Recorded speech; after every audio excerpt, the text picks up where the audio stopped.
space of oneness. With this third eye meditation, we'll enter into the power manifestation.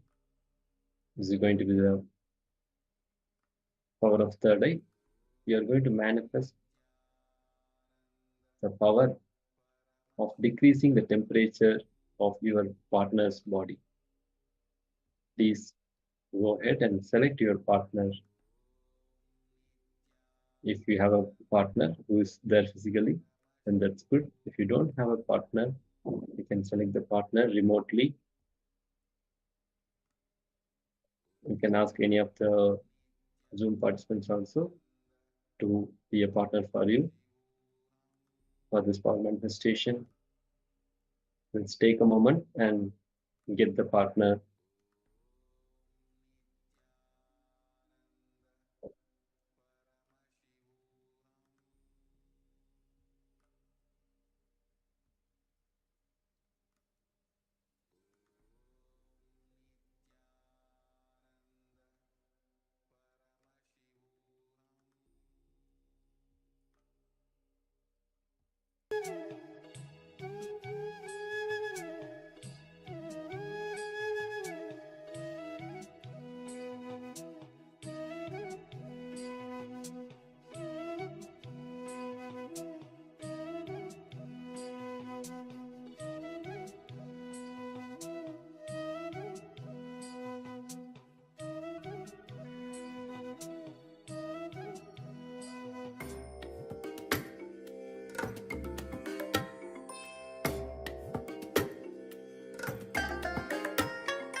I bless you all.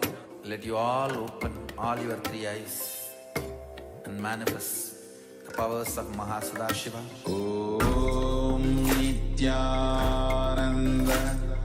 Paramashivoham. Om Nithyananda Paramashivoham. Om Nithyananda Paramashivoham. Om Nithyananda Paramashivoham.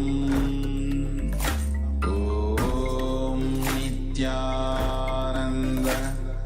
Paramashivoham. Om Nithyananda Paramashivoham. Om Nithyananda Paramashivoham. Om Nithyananda Paramashivoham. Om Nithyananda Paramashivoham. Om Nithyananda Paramashivoham.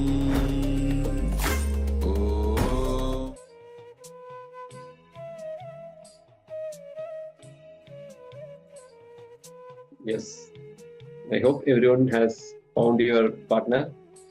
Nithyananda Ma Shukrendrana Ma.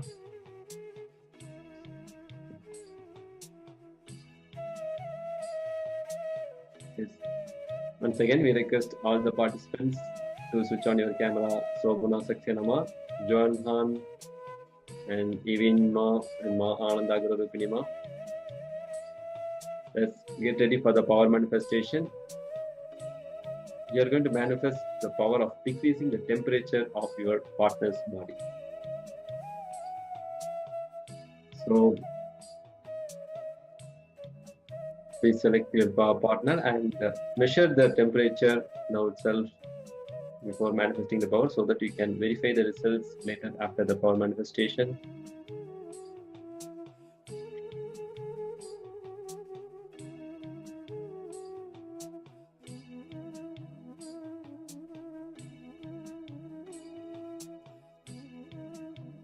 Okay, now let's get ready for the power manifestation. Please be seated with your head, neck, and spine in the straight line.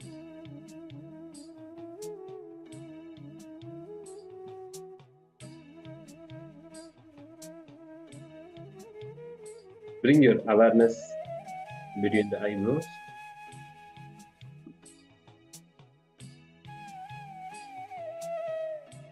Visualize the Supreme Point of Buddhism, Bhagavan Sri Nithyananda Paramashivoham, in your third eye.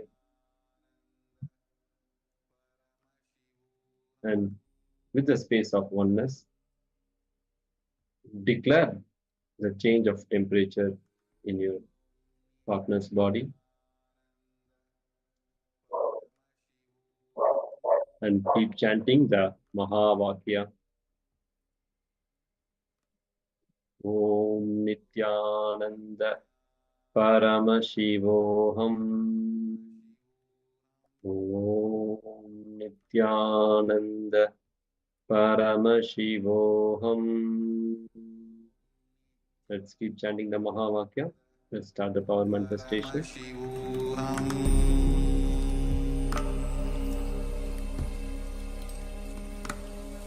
Om Nithyananda Paramashivoham.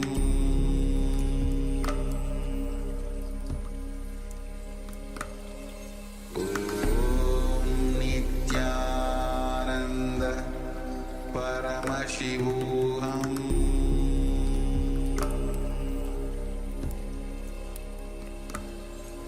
Paramashivoham.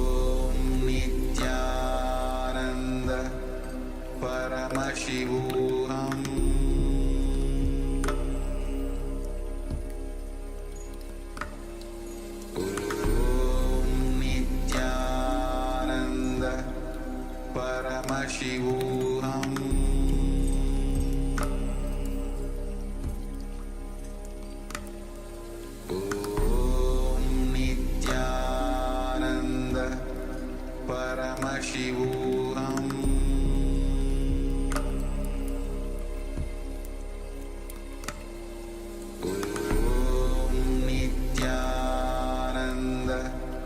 Paramashivoham.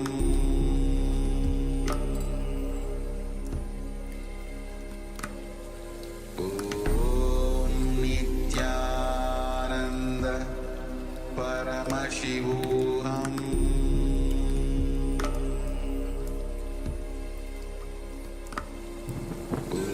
Om Nithyananda Paramashivoham. Paramashivoham.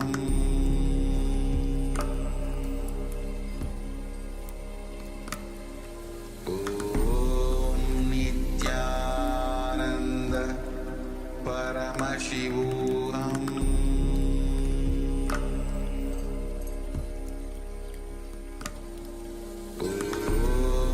Nithyananda Paramashivoham.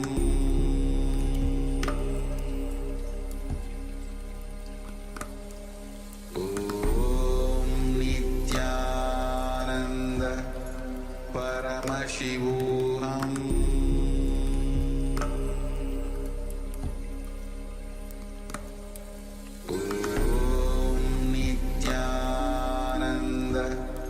Paramashivoham.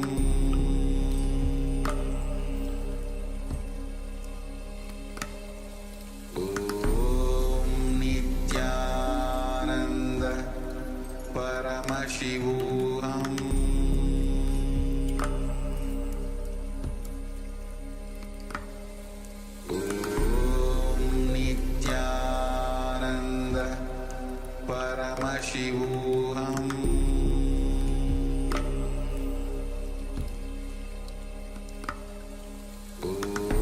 Om Nithyananda Paramashivoham. Paramashivoham.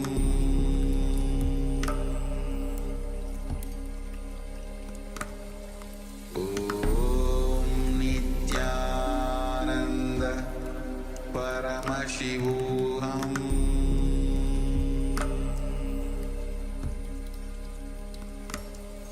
Om Nithyananda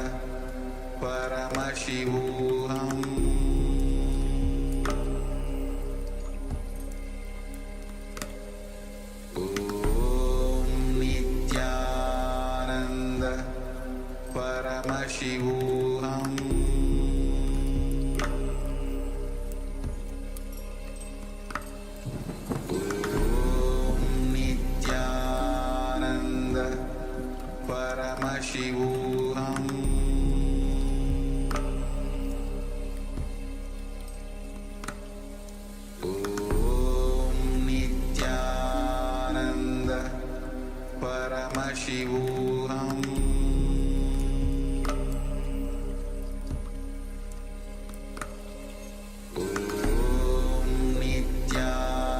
Nithyananda Paramashivoham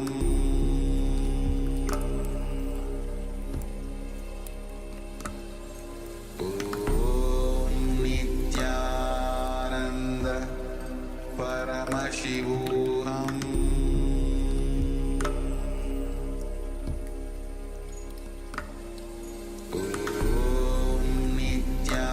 Nithyananda Paramashivoham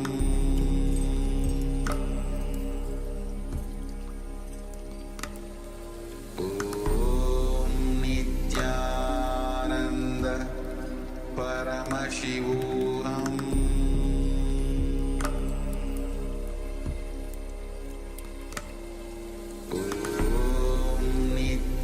Nithyananda Paramashivoham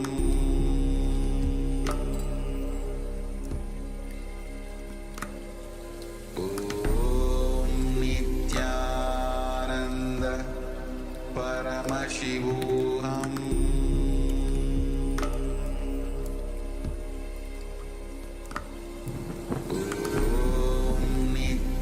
Nithyananda Paramashivoham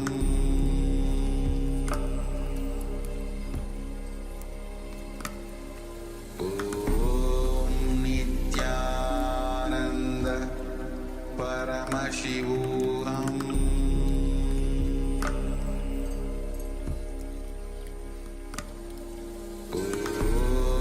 Nithyananda Paramashivoham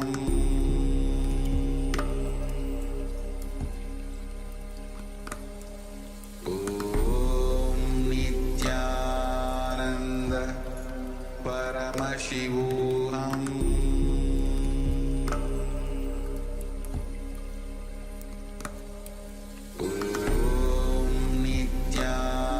Nithyananda Paramashivoham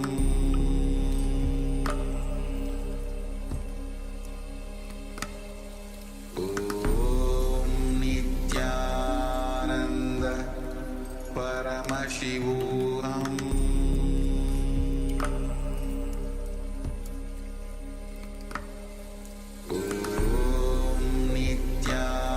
Nithyananda Paramashivoham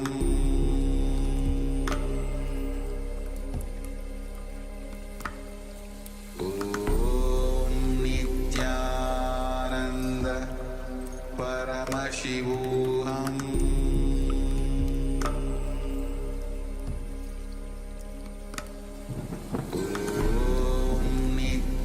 Nithyananda Paramashivoham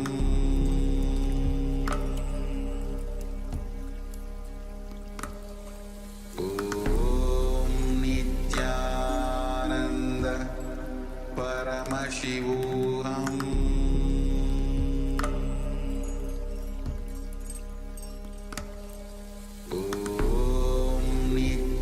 Nithyananda Paramashivoham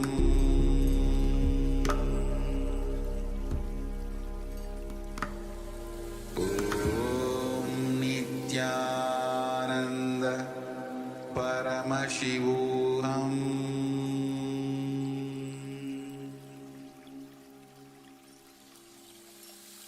I bless you all.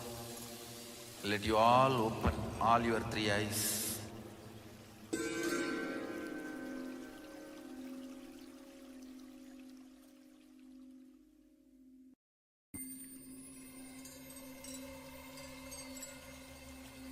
I welcome you all with my love and respect.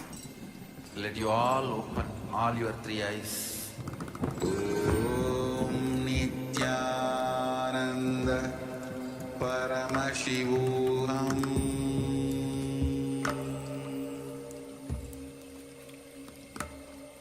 Om Nithyananda Paramashivoham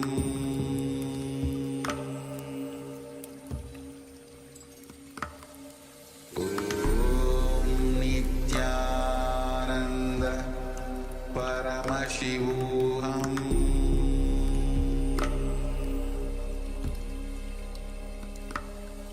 Om Nithyananda Paramashivoham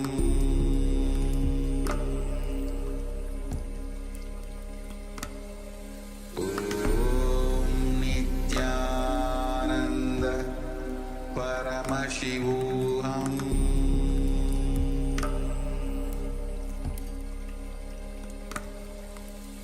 Om Nithyananda Paramashivoham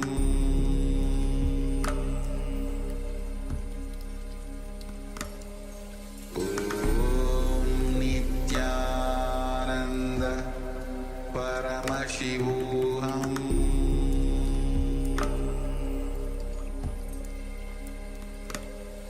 Om Nithyananda Paramashivoham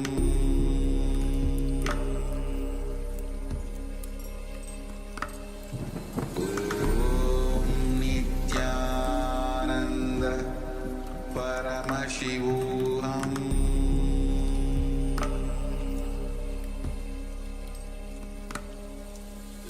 Om Nithyananda Paramashivoham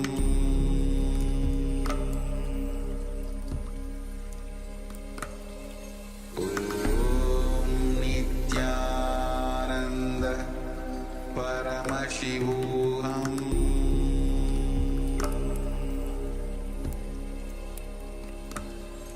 Om Nithyananda Paramashivoham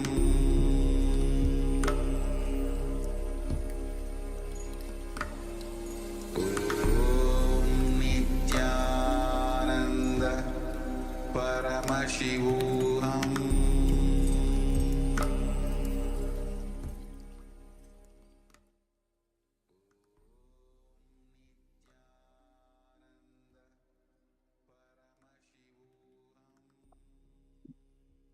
Yes. So we can relax and open your eyes. Just open your eyes and come back. Switch on your camera. Ma Sukrendananda has shared the body temperature has been reduced from 37 to 36.2. Did to myself. Okay. Great, Ma. That's good. Great. And whoever has manifested the power, please go ahead and share your results.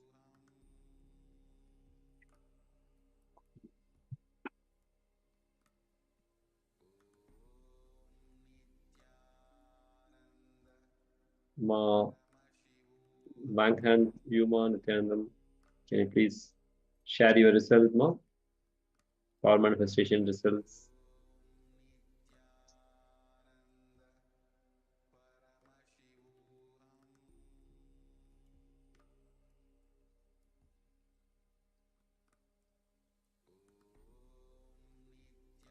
Okay,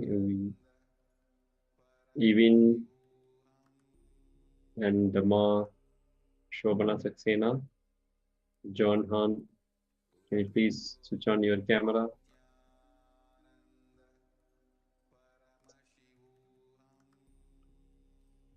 Okay.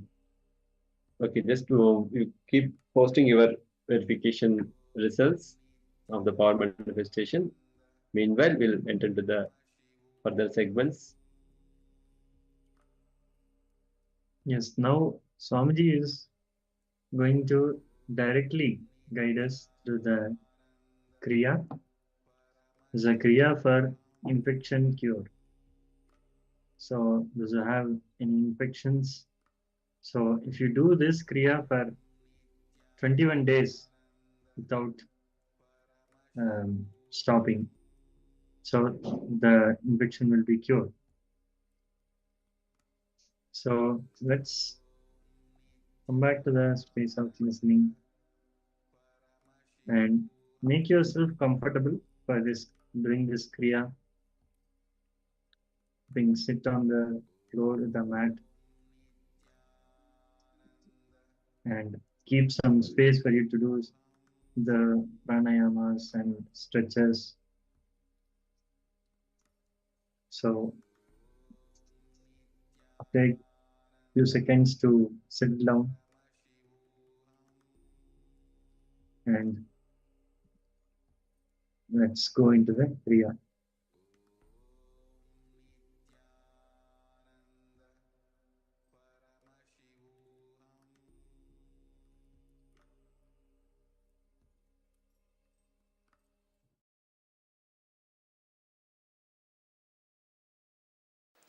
Today, Nitya Kriya, care for infections. Please understand, when I was designing the Kriya for this, I realized infection is equivalent to cancer in yogic physiology. Please understand, in yogic physiology, infection is just too big disease. Please understand,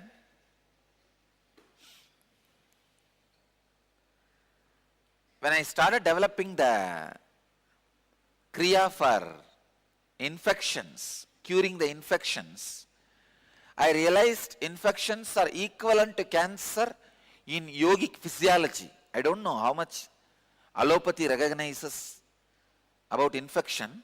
If it is allowed, it will become cancer. It will be dangerous to very life itself. I never thought infection is such a big problem. So the Kriya I created is really complicated, very difficult, but very powerful. Directly it can cure. Matsyendrasana first. Matsyendrasana is Garanta Samhita, second chapter, 22nd verse. I'll give the instruction. Stretch your legs, bend the left leg and place it over the right lap. Now place the right elbow on the left knee. Place your face on the right palm. Yes. This is Matsyendrasana.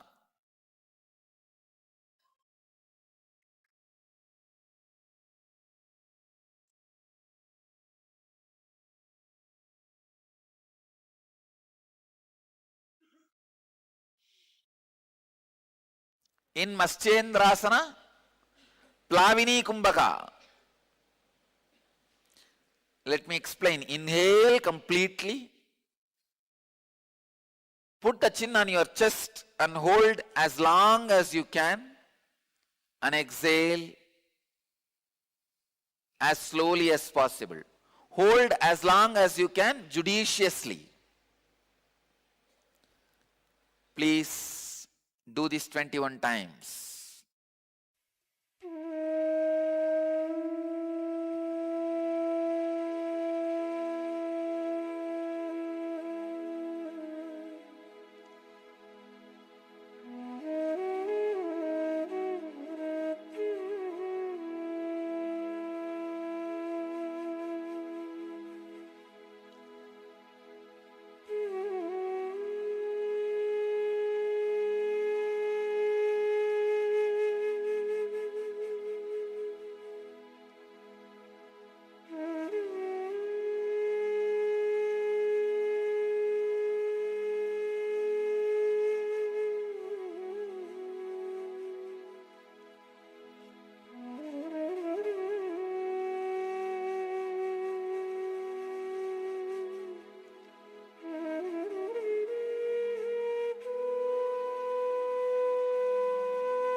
Next step,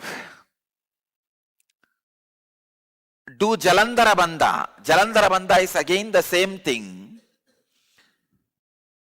Putting your chin on the chest and holding the breath.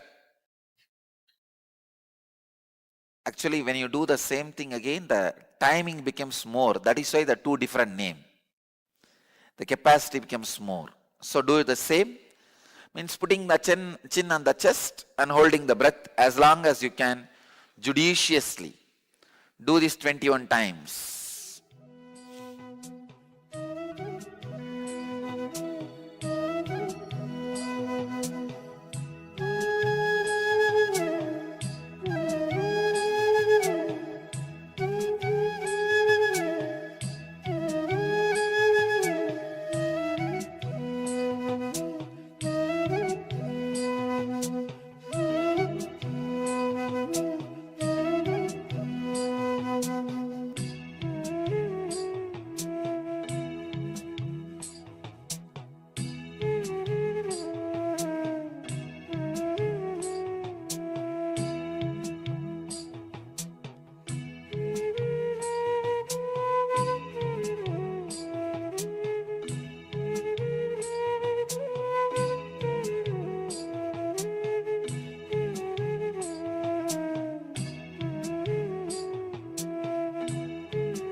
Next,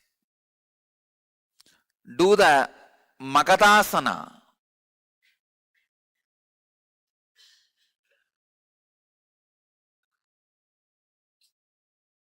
Keep the feet together.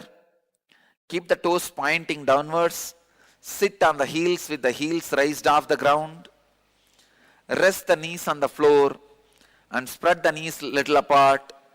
Take the hands up, cross them and place it behind the head. In Magadasana,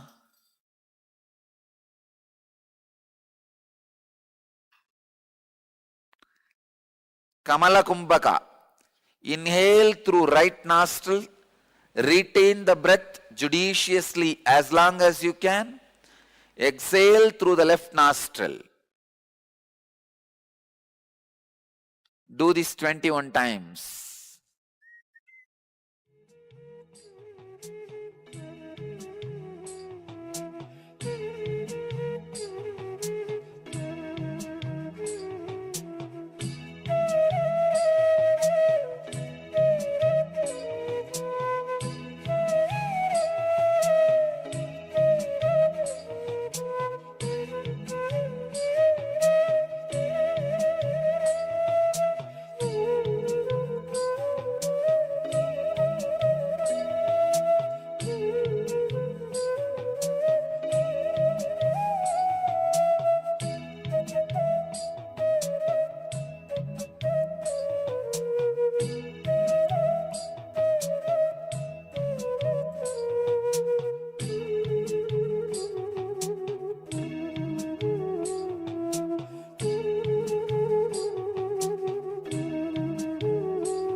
Next, Kumuda Kumbhaka. In Kumuda Kumbhaka, inhale through left nostril, hold the breath, and exhale through right nostril. Change. Inhale through left, hold the breath judiciously as long as you can. Exhale through both the nostrils, not through right, both the nostrils. Exhaling. Do this 21 times.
Inhale through right nostril, hold the breath. Inhale through left nostril, hold the breath. Exhale through right nostril, hold the breath. Exhale through left nostril. Let me show you. Inhale through right, hold. Inhale through left, hold. Exhale through right, hold. Exhale through left. This is Krama Kumbhaka. Do this 21 times.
Yes.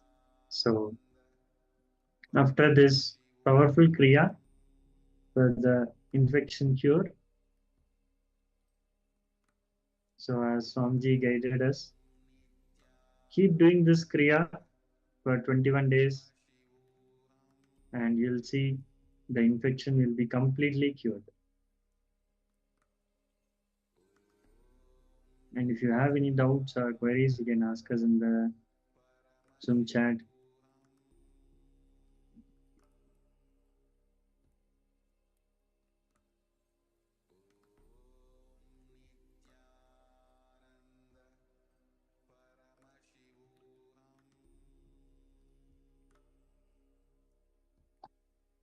So there's a good news for all.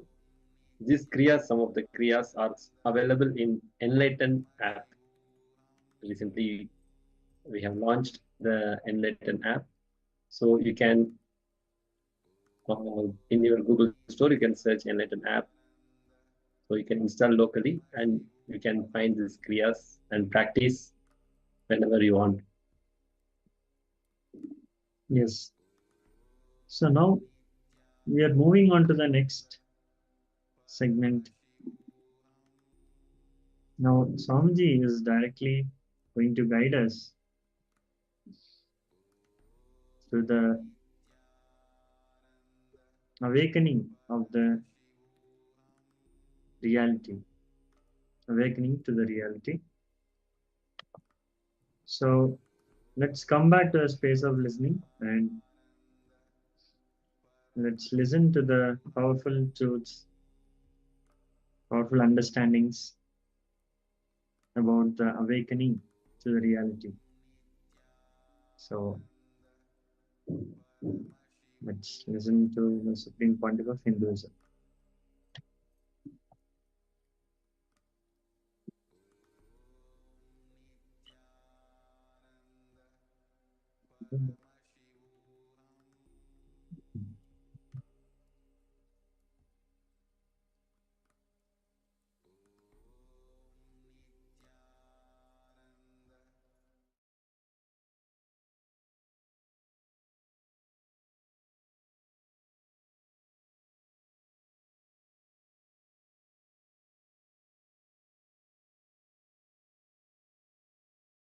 Let me exactly define what is awakening.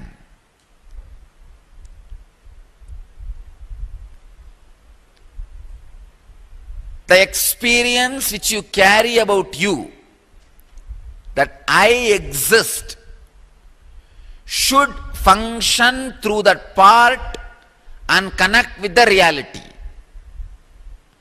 Understand? So what you think as you, that individual self, should function through all trillion cells and relate with reality. This is the exact definition of awakening. Now, if the Pratyagatma Chaitanya, the individual consciousness, is functioning through the eyes and relating with reality, already the tongue is sleeping or slipped into falsehood. If that is relating through the skin with the reality, ears are sleeping or slipped into the falsehood. Understand? Any part in you, any cell in you which is not connecting with the self and the reality, which is not being bridge for these two, is either sleeping or slipping. All sleeping is slipping into falsehood. For example, now your ears are functioning, eyes are functioning, but if you are not completely aware about the changes you are experiencing in your skin, the skin part is not in reality. That cells are in falsehood, slipping into falsehood. So, you are not completely enlightened. All trillions of cells connecting with the self and reality means all three are in tune. This experience is what I call inner awakening. If you have to do this by yourself, impossible. Try. By that time you keep your eyes alive, open, awake with reality. Of course, even if it sees, it is not seeing the reality, because there is so many layers and layers and layers of mist and dust.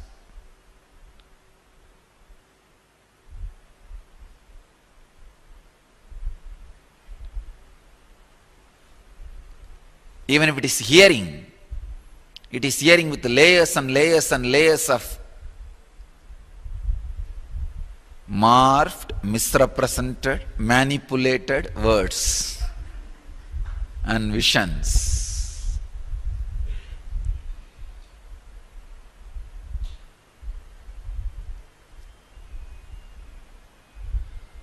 Only a person whose all trillions of cells are awakened can be a person established in Satya, truth. Till then everything is mithya. Till then everything is mithya.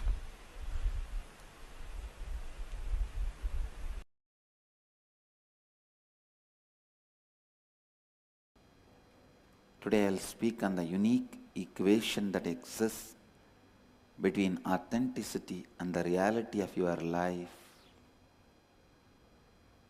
When you expand what you think as you, directly you expand what you project as you, and you also expand and fulfill what others expect from you. Just like a film kept in front of the projector light is seen as a reality in the screen, mamakara kept in front of the consciousness is seen as a reality in the life. Authenticity expands the mamakara. Authenticity transforms the slide kept in front of the projector. So naturally that transforms.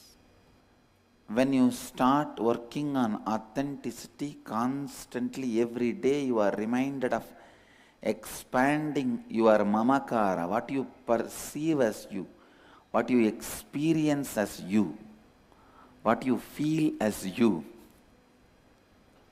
When you expand continuously what you feel as you, what you perceive as you,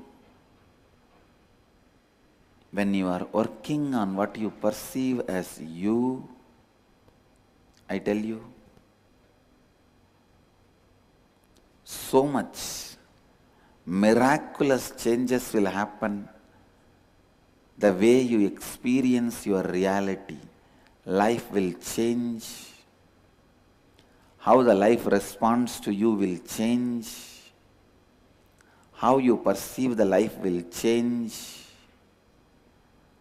Everything will change. A small incident which happened in my own life. I had a driver, he's a fanatic Hindu. That is the only, just for that reason I have to stop him. Good guy, highly dedicated, but fanatic Hindu. Every day he used to take me in a route to my city center to ashram. We have two ashrams in Bangalore. One is the main ashram headquarters, another one is small city center. And in the route, one day I wanted to go to some other place. So on the way, there's a big mosque. I told him to take a right near the mosque. He says, no, there is no mosque, Swamiji. What are you telling? I told him, Ari, there is a mosque. I told the place where the mosque is there. He said, no, there is no mosque. Then I told him the exact hotel next to which the mosque is there. He said, no, there is no mosque, Swamiji. Only one Anjaneya temple is there. I said, all right, next to the Anjaneya temple only, take the right. The thing which you need to understand is, the mosque is 5 times bigger than the temple. 6 months he is going by the same route. His mind is recording the temple, but his mind is not recorded the mosque. When we went there, he himself was shocked. He said, Swamiji, first time I am seeing the mosque. I do not know how I traveled on the same route for last 6 months. First time I am seeing this mosque. Actually, you also do so many times the same mistake. You see the world based on your conditionings, based on your identifications. You don't see whatever exists. You see what you want to see and the way in which you want to see. Any incident, any person or any situation, you see only as you want it. The modern day psychologists, they prove you see only 2% of the happenings around you. If 100 things are happening around you, you see only 2%. And that too, what you wanted to see. Not everything else.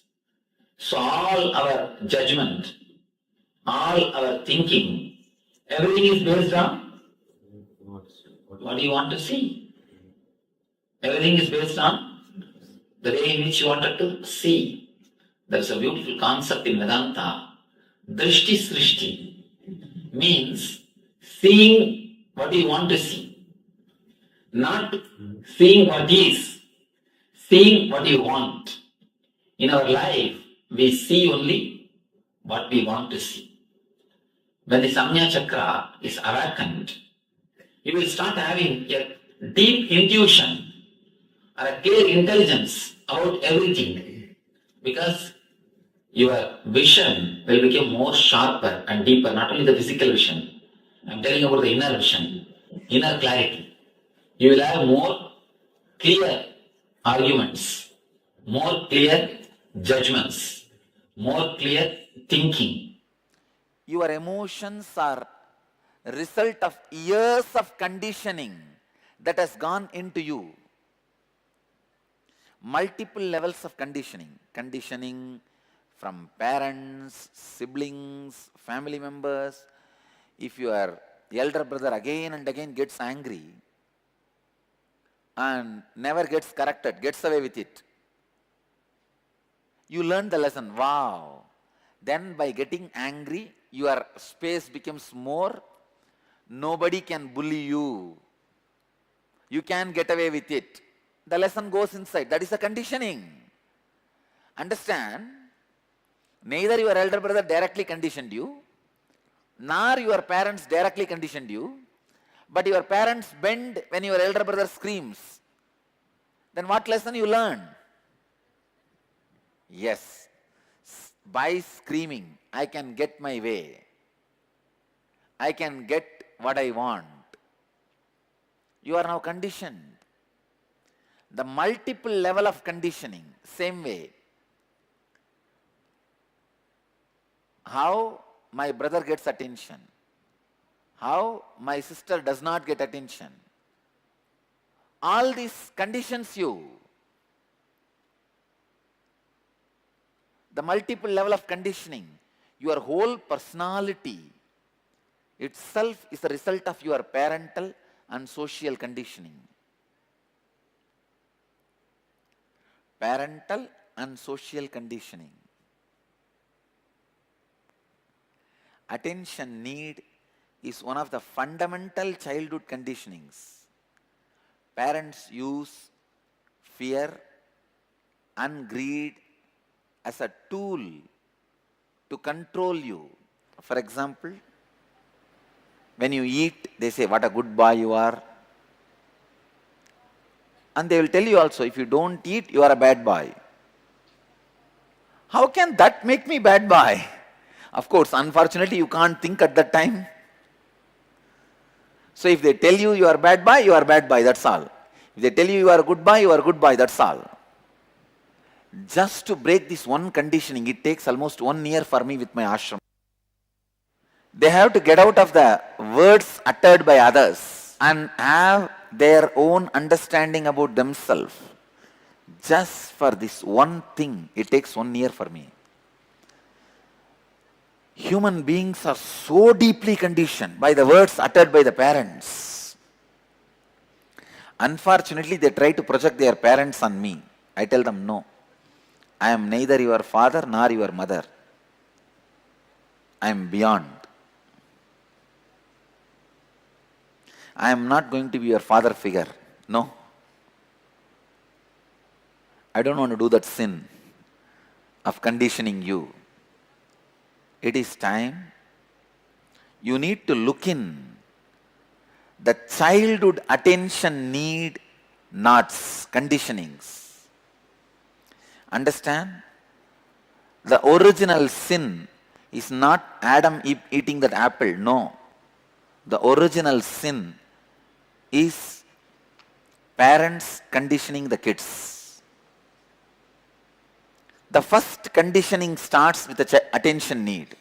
How your parents control you? Just see, if you are crying, if you are crying constantly, you are a bad girl. You keep quiet. That is where the basic conditioning starts. As far as I am concerned, when a child laughs, you should allow it to completely laugh. When a child cries, you should just allow the child to cry completely. The dreams and the imaginations disturb the Muladhara chakra. Muladhara is disturbed by the load of your imaginations. See, when you understand this one idea, only this one idea, nothing else is necessary. This one chakra is enough. You can come out of the 80% of the problems. The energy of your being, 80% of your energy will be completely released. It will be available to you for the use. 80% of our energy is just black because of this one chakra. Not because of anything else, just because of this one chakra. If this one chakra is open, if this one chakra is touched, if this one chakra is energized, 80% of your energy will be available to the creativity. Otherwise, all the energy will be blacked in the imaginations. All the energy will be blacked in the images, image collecting. If only this thing can be understood. And if you know how to burn the images which you have collected on the Muladhara, you will see 80% of your energy is available for creativity. It will be available for your business. It will be available for your art. It will be available for your life. It will be available for your reality. So, this is the chakra, which means a beautiful, deep understanding and a powerful meditation technique. To awaken this chakra is given by Shiva to burn the images which we have collected in Muladhara, to live with the reality. See, not only with the wife, with the family members, people have got imagination. Many people have got imagination, even with the gurus. Many people come to meet me. Before they come and meet me, they have heard a lot about me. They listen. That this Swami can give life, this, that, many things they listen. When they listen everything, they imagine about me with a big beard and an elderly man sitting on a throne. They imagine all these things. When they come to, really it has happened many times. They hear about me, and when they come to meet me without seeing my photograph, they simply feel that they are at lost, they are shocked. Once it really happened when I was sitting outside the ashram.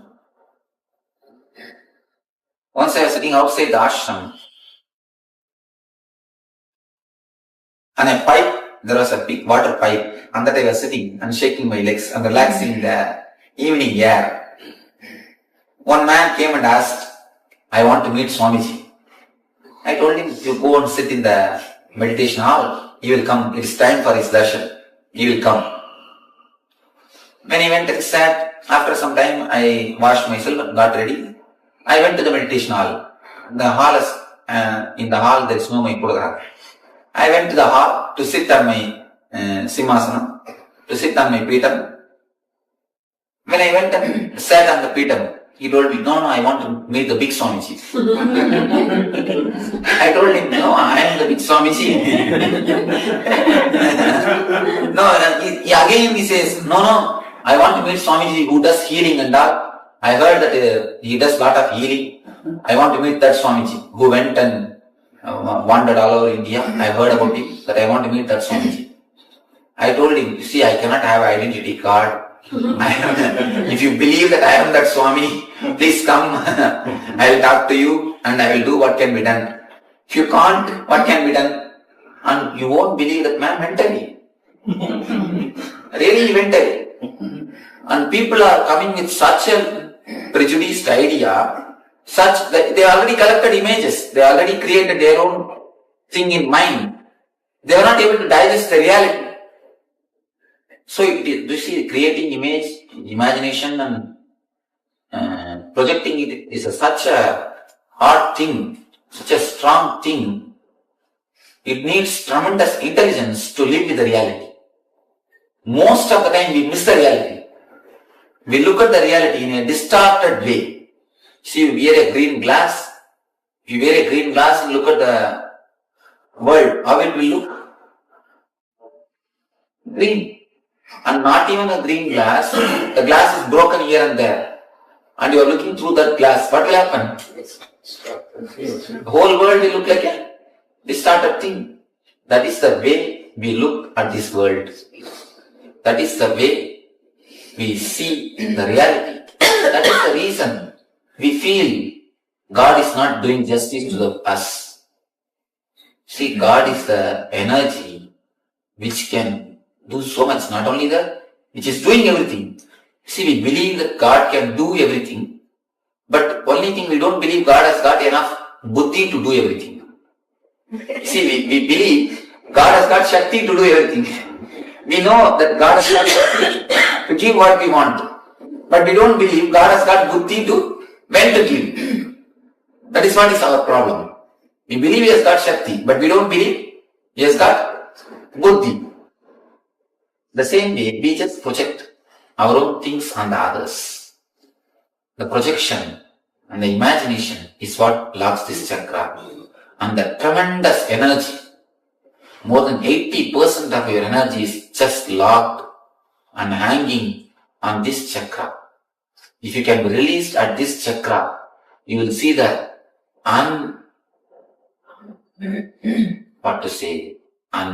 unemptiable or the perennial source of energy is touched by your life, by your being. There is a technique by Shiva in Tantra to awaken the Muladhara chakra. This is a highly powerful technique which directly touches the Kundalini and awakens the energy centers of our body. This is a very powerful technique. When your imaginations are burnt, completely your miseries are burnt. You will have no more problem. Many people come and tell me, Swamiji, I love my wife, that is the reason I mold her. Never tell that lie. You see, there is a two things. One is wife, another one is mold. If you love the wife, you will change the mold. You love the mold, that is the reason you change the wife. You understand?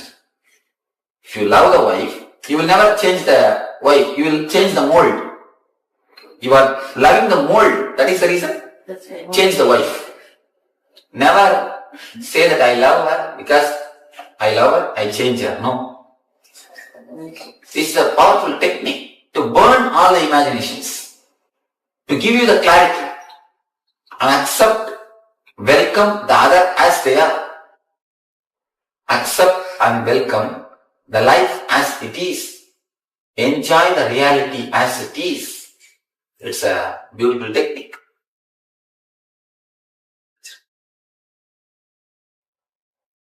To awaken the energy of the Muladhara. You see, if the Muladhara is awakened, you will accept the reality. If you accept the reality, Muladhara will be awakened. It will be like a chain. Any chakra has to be awakened with understanding. You see, there should be two things in your life. Maturity and meditation, both. Only meditation will do nothing. There are many people whom you can see from morning till night, they sit in the puja room and meditate. As soon as they come out, they jump like a bomb on the others. Somebody came and asked me, Swamiji, what puja should I do? I wanted peace in my house, happiness in my house. What puja should I do? I told her, you see, first thing, all of you sit with each other, laugh, joke, understand each other. That's the first puja you should do. She told me, no, I am already doing Varalakshmi puja. Should I do Vaibhav Lakshmi puja also? What puja should I do? What prata should I do?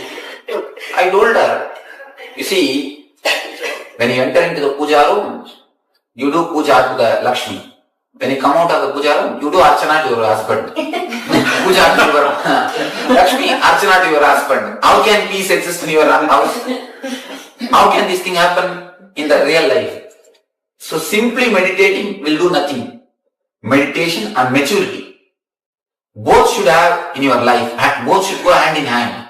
Then only you will see the transformation in your life. Or when you close your eyes, you will be sitting and meditating. When you open your eyes, you jump on everybody and bite.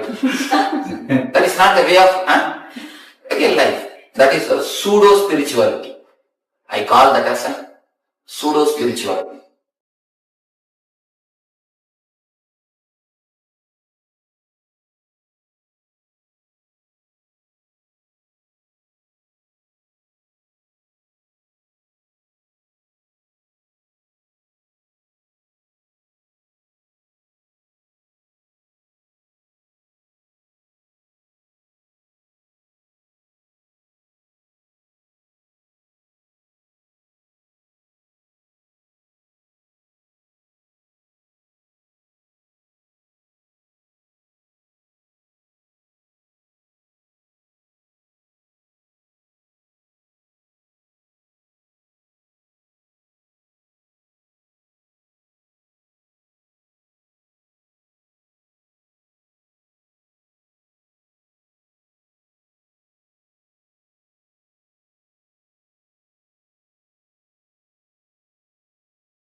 or slipped into falsehood.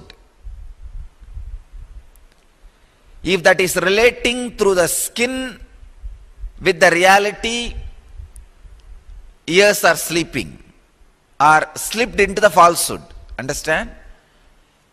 Any part in you, any cell in you which is not connecting with the self and the reality, which is not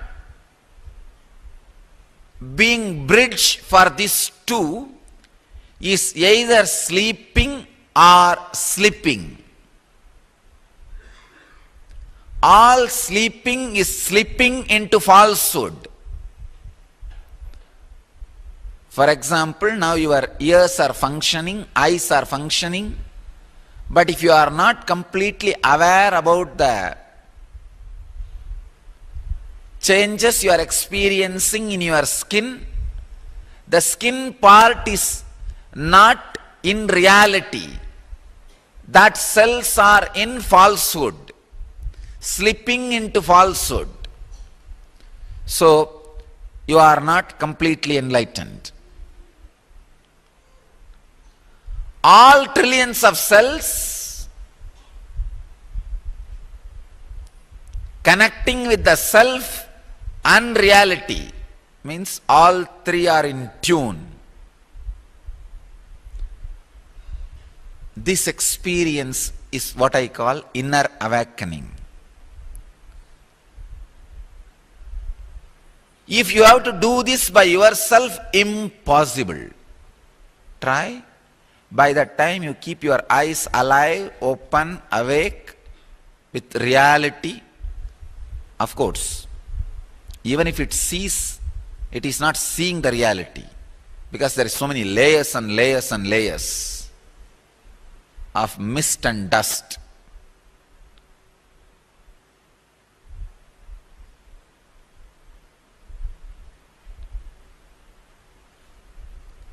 Even if it is hearing with layers and layers and layers of morphed, misrepresented, manipulated words and visions.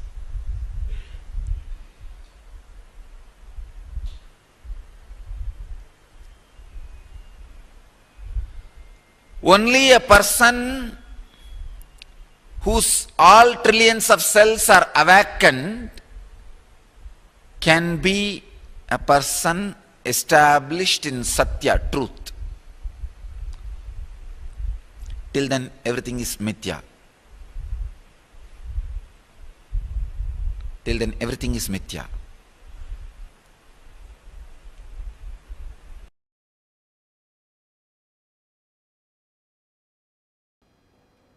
Today I'll speak on the unique equation that exists between authenticity and the reality of your life. When you expand what you think as you, directly you expand what you project as you, and you also expand and fulfill what others expect from you. Just like a film kept in front of the projector light is seen as a reality in the screen, mamakara kept in front of the consciousness is seen as a reality in the life. Authenticity expands the mamakara. Authenticity transforms the slide kept in front of the projector. So naturally that transforms. When you start working on authenticity constantly, every day you are reminded of expanding your mamakara, what you perceive as you, what you experience as you, what you feel as you. When you expand continuously what you feel as you, what you perceive as you, when you are working on what you perceive as you, I tell you, so much miraculous changes will happen. The way you experience your reality, life will change. How the life responds to you will change. How you perceive the life will change. Everything will change. A small incident which happened in my own life. I had a driver, he's a fanatic Hindu. That is the only, just for that reason I have to stop him. Good guy, highly dedicated, but fanatic Hindu. Every day he used to take me in a route to my city center to ashram. We have two ashrams in Bangalore. One is the main ashram headquarters, another one is small city center. And in the route, one day I wanted to go to some other place. So on the way, there's a big mosque. I told him to take a right near the mosque. He says, no, there is no mosque, Swamiji. What are you telling? I told him, Ari, there is a mosque. I told the place where the mosque is there. He said, no, there is no mosque. Then I told him the exact hotel next to which the mosque is there. He said, no, there is no mosque, Swamiji. Only one Anjaneya temple is there. I said, all right, next to the Anjaneya temple only, take the right. The thing which you need to understand is, the mosque is 5 times bigger than the temple. 6 months he is going by the same route. His mind is recording the temple, but his mind is not recorded the mosque. When we went there, he himself was shocked. He said, Swamiji, first time I am seeing the mosque. I do not know how I travelled on the same route for last 6 months. First time I am seeing this mosque. Actually, you also do so many times the same mistake. You see the world based on your conditionings, based on your identifications. You don't see whatever exists. You see what you want to see and the way in which you want to see. Any incident, any person or any situation, you see only as you want it. The modern day psychologists, they prove you see only 2% of the happenings around you. If 100 things are happening around you, you see only 2%. And that too, what you wanted to see. Not everything else. So all our judgment, all our thinking, everything is based on what you want to see. Everything is based on the way in which you wanted to see. There's a beautiful concept in Vedanta. Drishti Srishti means seeing what you want to see. Not seeing what is, seeing what you want. In our life, we see only what we want to see. When the Samnya Chakra is awakened, you will start having a deep intuition or a clear intelligence about everything, because your vision will become more sharper and deeper, not only the physical vision. I am telling about the inner vision, inner clarity. You will have more clear arguments, more clear judgments, more clear thinking. Your emotions are a result of years of conditioning that has gone into you. Multiple levels of conditioning. Conditioning from parents, siblings, family members.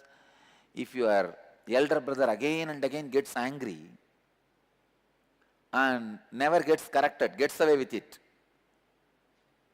you learn the lesson. Wow. Then by getting angry, your space becomes more. Nobody can bully you. You can get away with it. The lesson goes inside. That is the conditioning. Understand? Neither your elder brother directly conditioned you, nor your parents directly conditioned you, But your parents bend when your elder brother screams. Then what lesson you learn? Yes, by screaming, I can get my way. I can get what I want. You are now conditioned. The multiple level of conditioning, same way. How my brother gets attention. How my sister does not get attention. All these conditions you.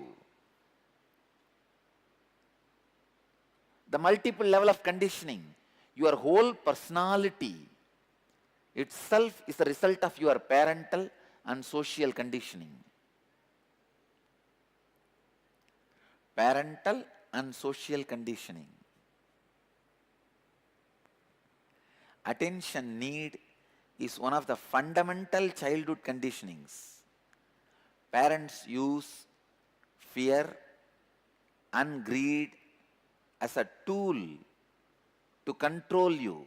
For example, when you eat, they say, what a good boy you are. And they will tell you also, if you don't eat, you are a bad boy. How can that make me bad boy? Of course, unfortunately, you can't think at that time. So if they tell you you are bad boy, you are bad boy, that's all. If they tell you you are a good boy, you are good boy, that's all. Just to break this one conditioning, it takes almost 1 year for me with my ashram. They have to get out of the words uttered by others and have their own understanding about themselves. Just for this one thing, it takes 1 year for me. Human beings are so deeply conditioned by the words uttered by the parents. Unfortunately, they try to project their parents on me. I tell them, no. I am neither your father nor your mother. I am beyond. I am not going to be your father figure. No. I don't want to do that sin of conditioning you. It is time. You need to look in. The childhood attention need knots, conditionings. Understand? The original sin is not Adam eating that apple. No. The original sin is parents conditioning the kids. The first conditioning starts with the attention need. How your parents control you? Just see, if you are crying, if you are crying constantly, you are a bad girl. You keep quiet. That is where the basic conditioning starts. As far as I am concerned, when a child laughs, you should allow it to completely laugh. When a child cries, you should just allow the child to cry completely. The dreams and the imaginations disturb the Muladhara chakra. Muladhara is disturbed by the load of your imaginations. See, when you understand this one idea, only this one idea, nothing else is necessary. This one chakra is enough. You can come out of the 80% of the problems. The energy of your being, 80% of your energy will be completely released. It will be available to you for the use. 80% of our energy is just black because of this one chakra. Not because of anything else, just because of this one chakra. If this one chakra is opened, if this one chakra is touched, if this one chakra is energized, 80% of your energy will be available to the creativity. Otherwise, all the energy will be blacked in the imaginations. All the energy will be blacked in the images, image collecting. If only this thing can be understood. And if you know how to burn the images which you have collected on the Muladhara, you will see 80% of your energy is available for creativity. It will be available for your business. It will be available for your art. It will be available for your life. It will be available for your reality.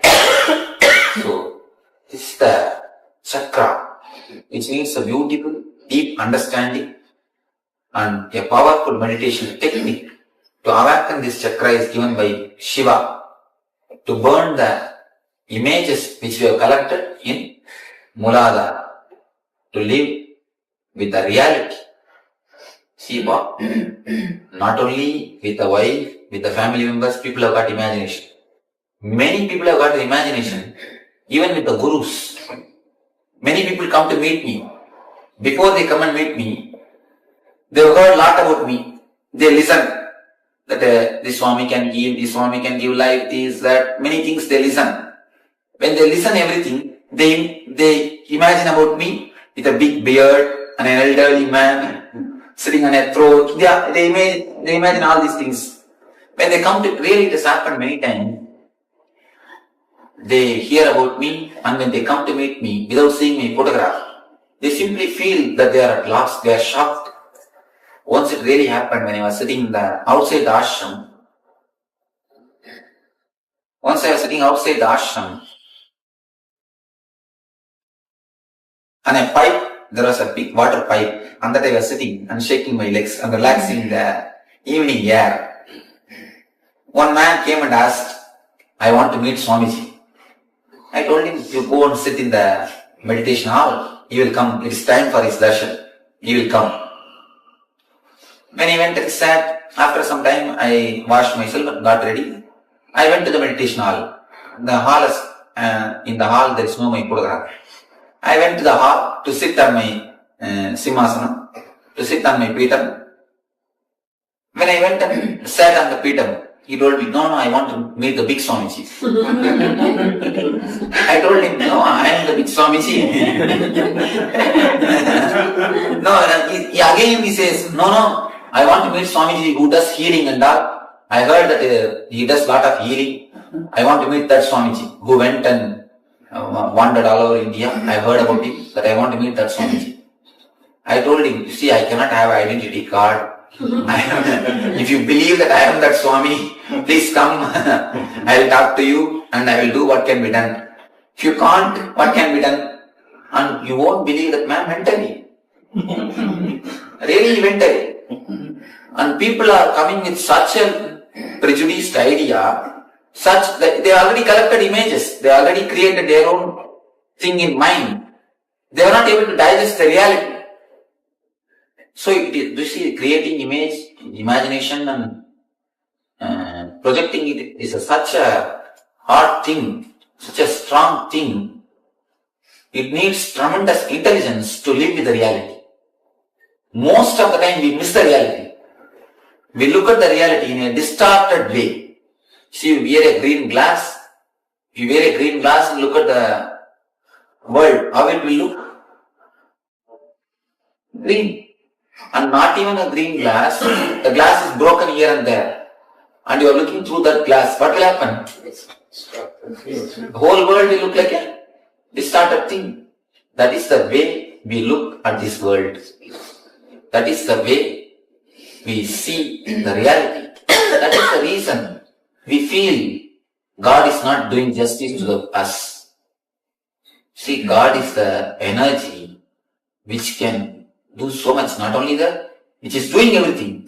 See, we believe that God can do everything, but only thing we don't believe God has got enough buddhi to do everything. See, we believe God has got Shakti to do everything.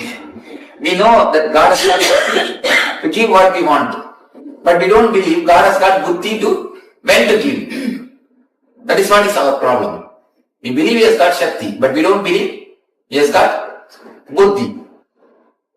The same way, we just project our own things on the others. The projection and the imagination is what locks this chakra. And the tremendous energy, more than 80% of your energy is just locked and hanging on this chakra. If you can be released at this chakra, you will see the unemptiable or the perennial source of energy is touched by your life, by your being. There is a technique by Shiva in Tantra to awaken the Muladhara chakra. This is a high highly powerful technique which directly touches the Kundalini and awakens the energy centers of our body. This is a very powerful technique. When your imaginations are burnt, completely your miseries are burnt. You will have no more problem. Many people come and tell me, Swamiji, I love my wife, that is the reason I mold her. Never tell that lie. You see, there is a two things. One is wife, another one is mold. If you love the wife, you will change the mold. You love the mold, that is the reason you change the wife. You understand? If you love the wife, you will never change the wife, you will change the mold. You are loving the mold, that is the reason. Change the wife. Never say that I love her because I love her, I change her. No. This is a powerful technique to burn all the imaginations, to give you the clarity and accept, welcome the other as they are. Accept and welcome the life as it is. Enjoy the reality as it is. It's a beautiful technique.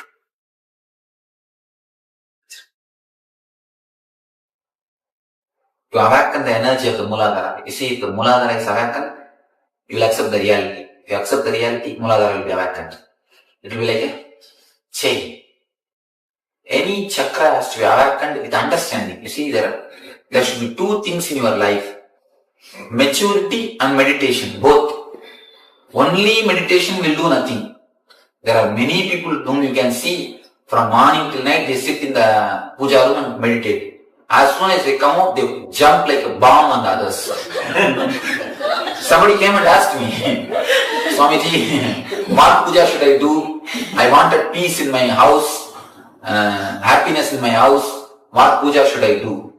I told her, you see, first thing, all of you sit with each other, laugh, joke, understand each other. That's the first puja you should do.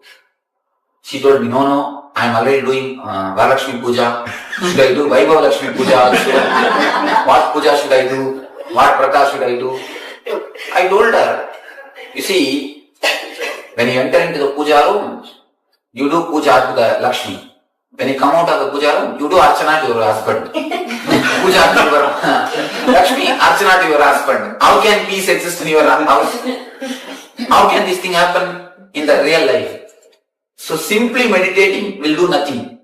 Meditation and maturity, both should have in your life, and both should go hand in hand. Then only you will see the transformation in your life. Or when you close your eyes, you will be sitting and meditating. When you open your eyes, you jump on everybody and bite.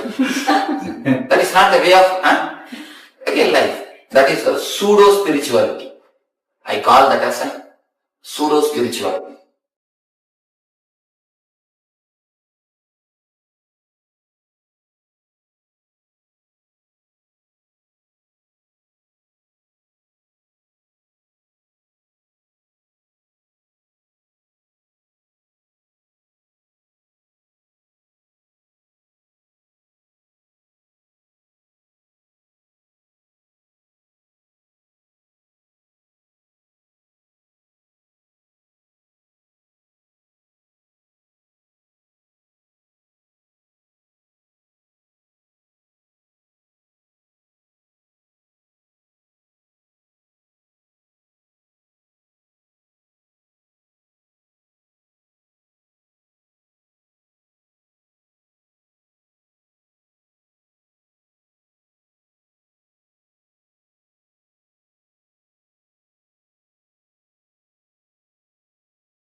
Yes, let us now internalize the truths, the powerful revelations from the Supreme Pontiff of Hinduism, Swamiji.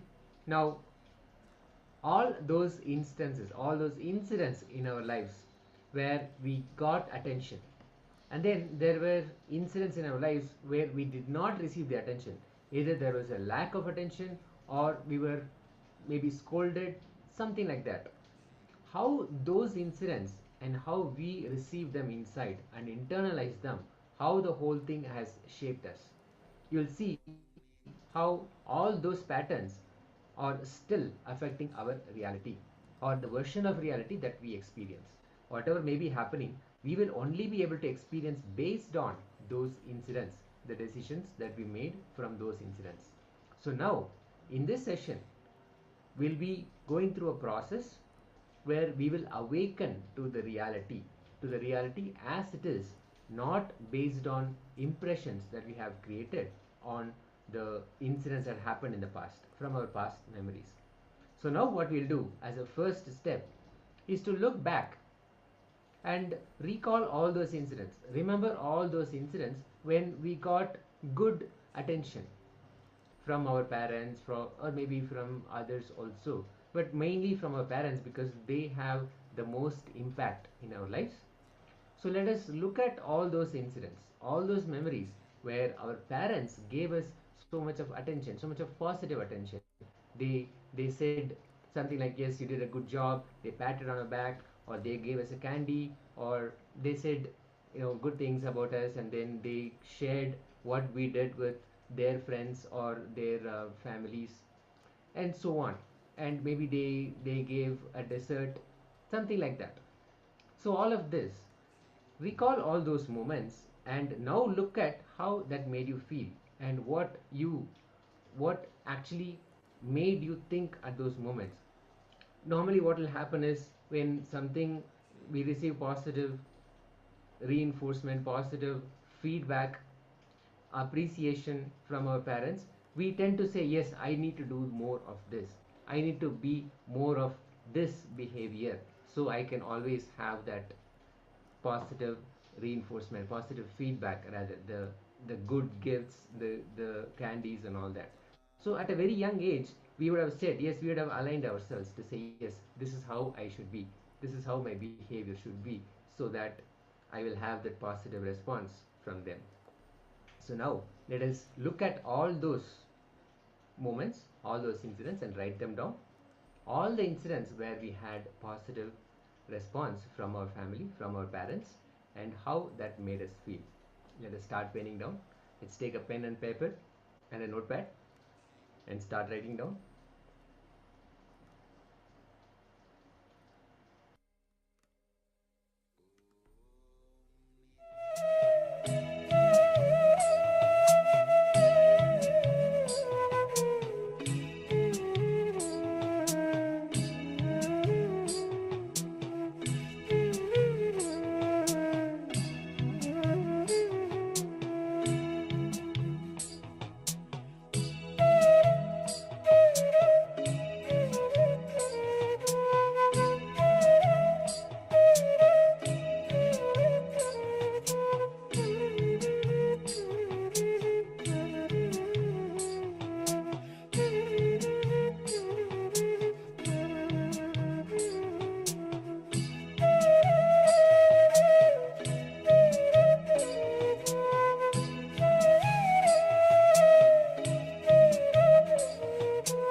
After we have looked at all the incidents where we were admired, appreciated, or given a gift, and so on, now let us write down at least two childhood memories where we experienced a lack of approval, when we looked for approval and it was not there. It was not given to us like we expected, like we wanted. Attention was taken away. Now, write down those incidents and also write down what kind of attention was taken away. Did your parents say to move to the room, go to the room and be there, go to your own room, or say something like just go there, sit in one place, or don't talk to me, or no dessert for you, something like that. Some kind of admonishment happened. So let us now look at all those incidents and write down at least two memories where attention was taken away. So we experienced a lack of approval. We were looking for something, we were looking for approval. Maybe you did something and you went and you showed to your parents, and there was not that much of attention there, and then they said, okay, go to your room, I don't have time now. Something like that, that immediately made you experience a lack of approval.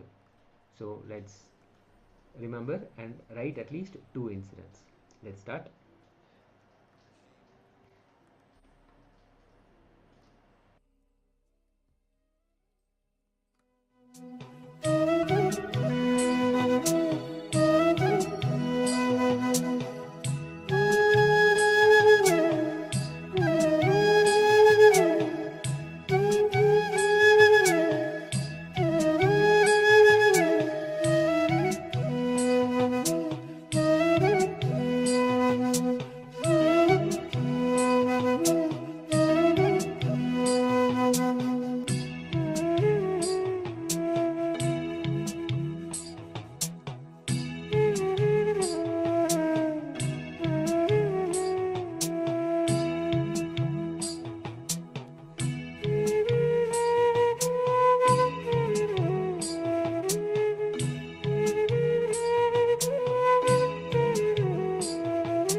Now, after we have written down the incidents where we experienced a lack of approval, now let's look at both these things.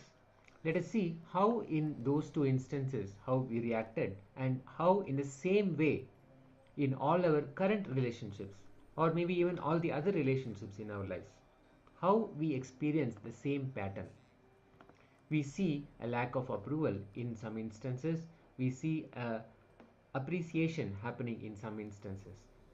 Now let us contemplate and write down all the similarities, how we experienced it in our childhood, the appreciation and the lack of approval, how we experienced it in the childhood, the same pattern that we go through in our relationships as well. Maybe it is the same kind of lack of approval that we see, or the same kind of appreciation and patterns that we see at this time also. With what we have experienced in our childhood, let us see how the same thing is repeating in our relationship now. Let us start.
Yes, let us slowly relax from the process.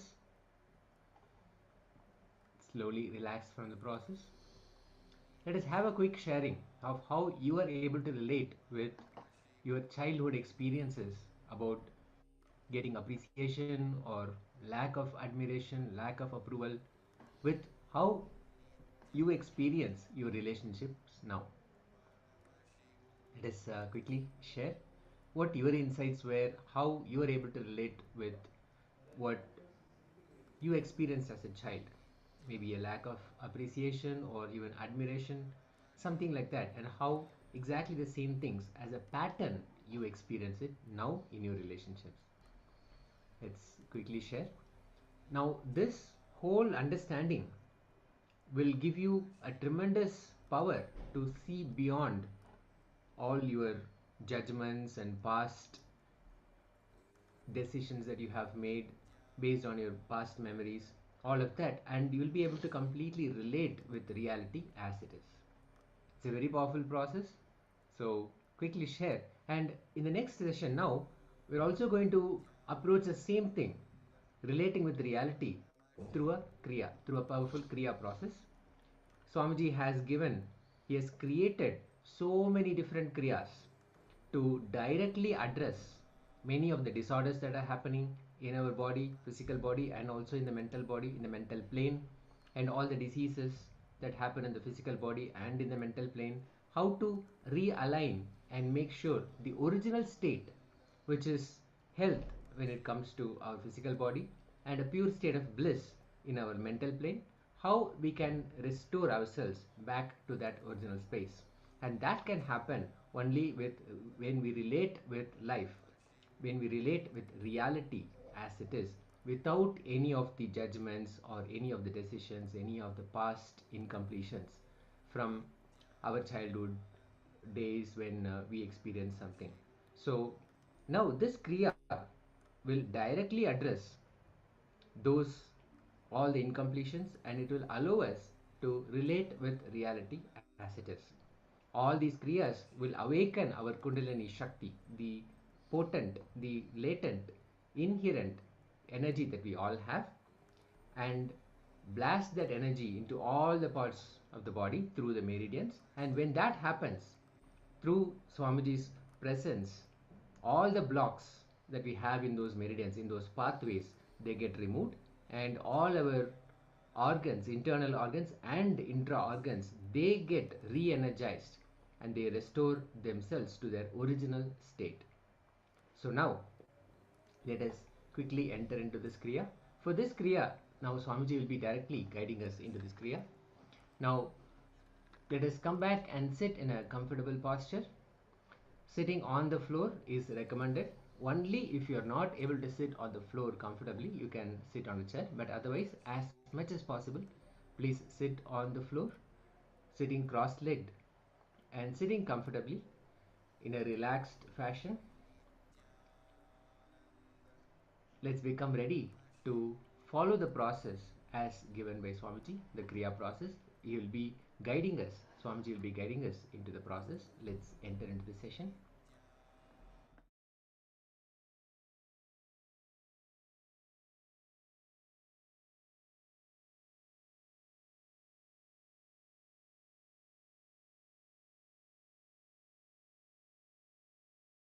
Now we will be doing a Kriya to break the pattern of attention need and free you from the unconscious influence of this attention need.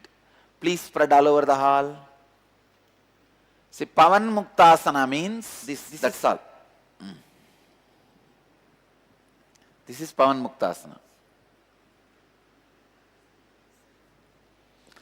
Come to the Pavan Muktasana. Close your eyes and tie the ribbon. In Pavan Muktasana,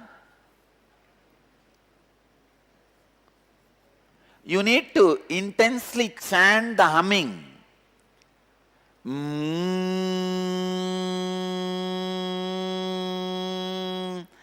Create that intense humming sound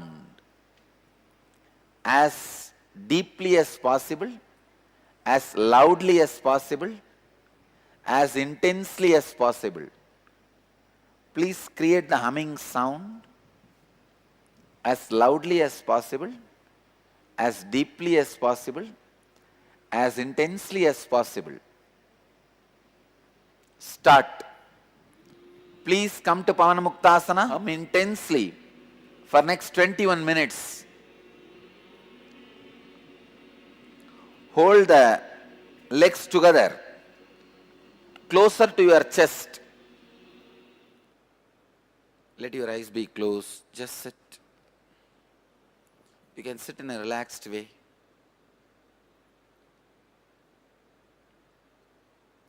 Let the Kundalini energy in you all be intensely awakened. Fill the heart center. Break all the negative patterns related to attention need. Let you be healed.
In Pavanmuktasana,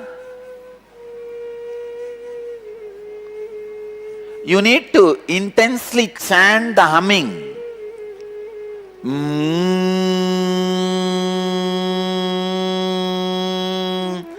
Create that intense humming sound as deeply as possible, as loudly as possible, as intensely as possible.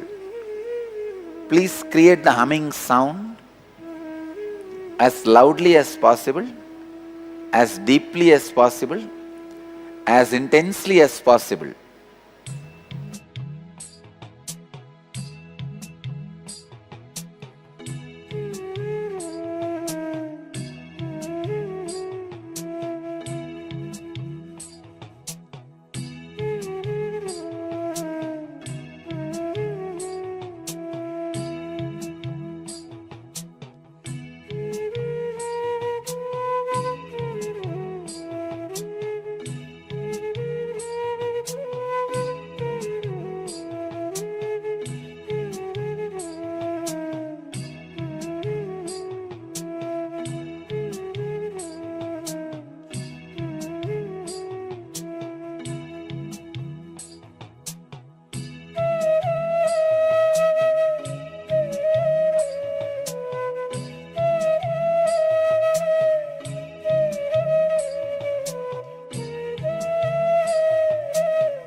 Hold the legs together, closer to your chest.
Hold the legs together, closer to your chest.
In Pavan Muktasana,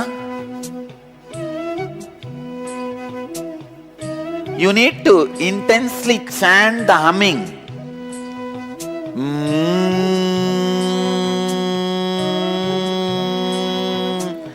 Create that intense humming sound as deeply as possible, as loudly as possible, as intensely as possible.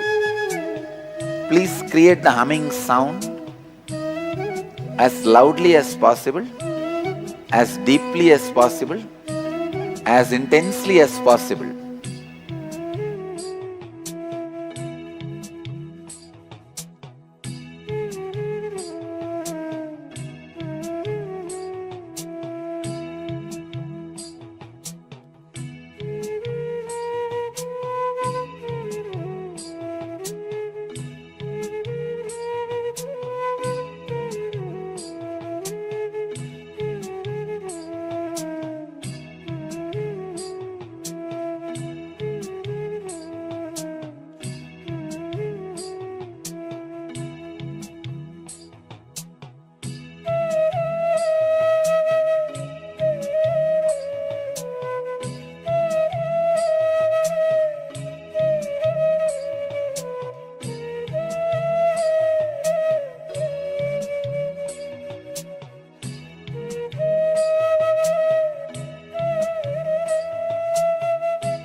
Hold the legs together, closer to your chest.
In Pavan Muktasana, you need to intensely chant the humming.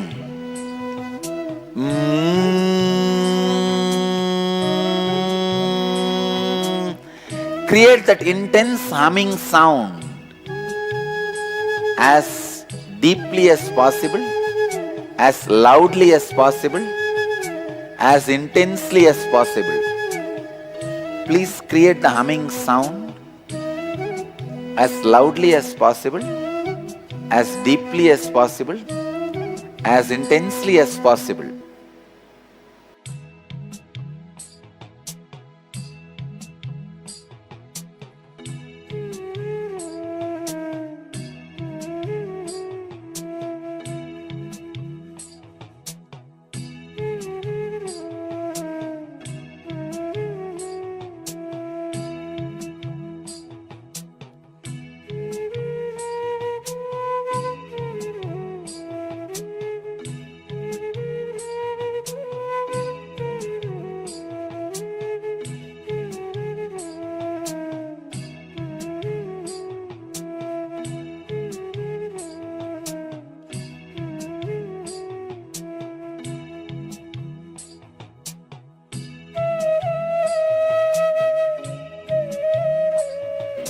Hold the legs together, closer to your chest.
In Pavan Muktasana, you need to intensely chant the humming.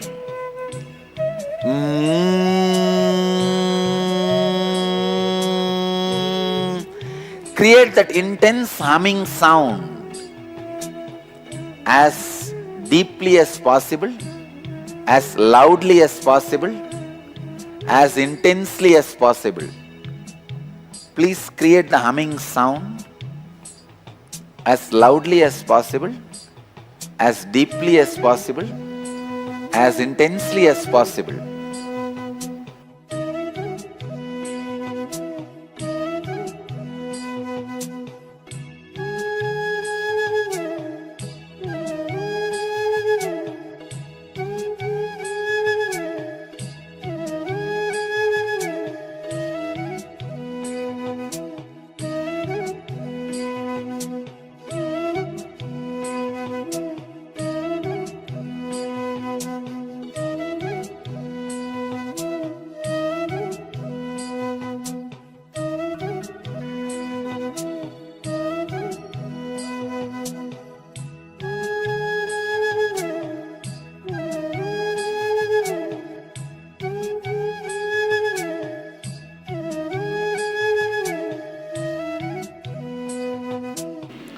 Hold the legs together, closer to your chest.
In Pavan Muktasana,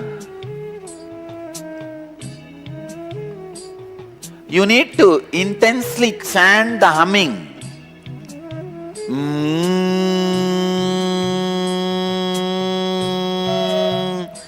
Create that intense humming sound as deeply as possible, as loudly as possible, as intensely as possible.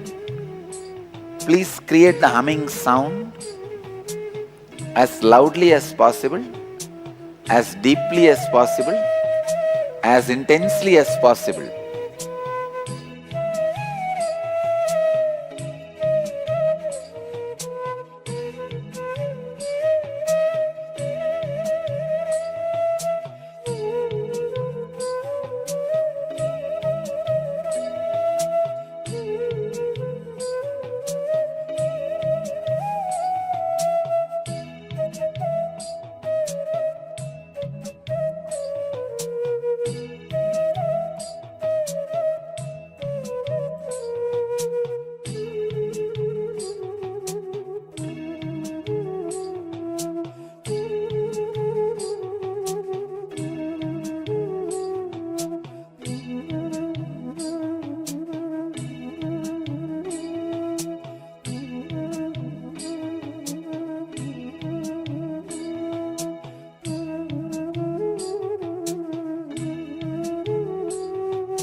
Hold the legs together, closer to your chest.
I bless you all. Let you all open all your three eyes and manifest the powers of Mahasadashiva. Om Nithyananda Paramashivoham. Om Nithyananda Paramashivoham. Om Nithyananda.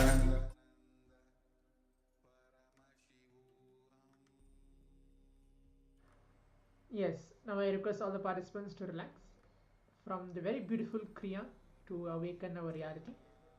If you are keeping your eyes closed, you can keep your eyes open. You can remove your eye bands. Yes. So let's take a minute or so to let all the participants to share the experience. How did they feel with the guided Kriya process from the Supreme Pontiff of Hinduism? Take a moment to share. Just take a moment to share what did each of the participants feel and what did they go through in this Kriya. Because in the next session, we're going to move on to the next session very shortly, that we're going to be understanding on participatory universe. How Swamiji has spoken elaborately on this very subject, that everything in the universe is part of us. It's happening just by our participation, by our knowledge, by consciously or unconsciously, by the way we know ourselves or no.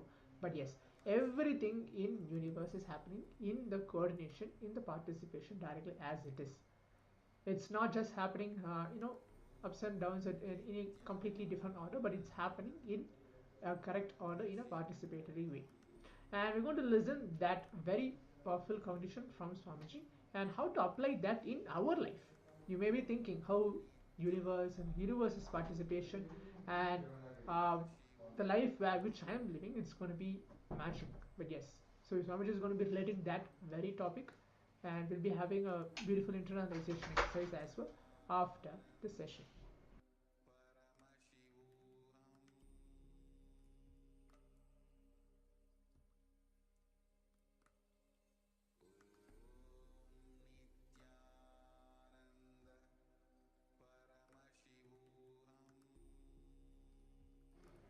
Yes, I can see Ananda Gaurupani has put attention feels more and more focused, breathing more and more relaxed. Wonderful. Yes, wonderful, ma. So now let's sit as we're going to listen directly from the Supreme Point of Hinduism on this very subject of participatory universe. Make sure you write down your powerful cognition, your understanding uh, in this session as well, right? So let's begin now. Make sure you come back and be seated as we're going to begin this session.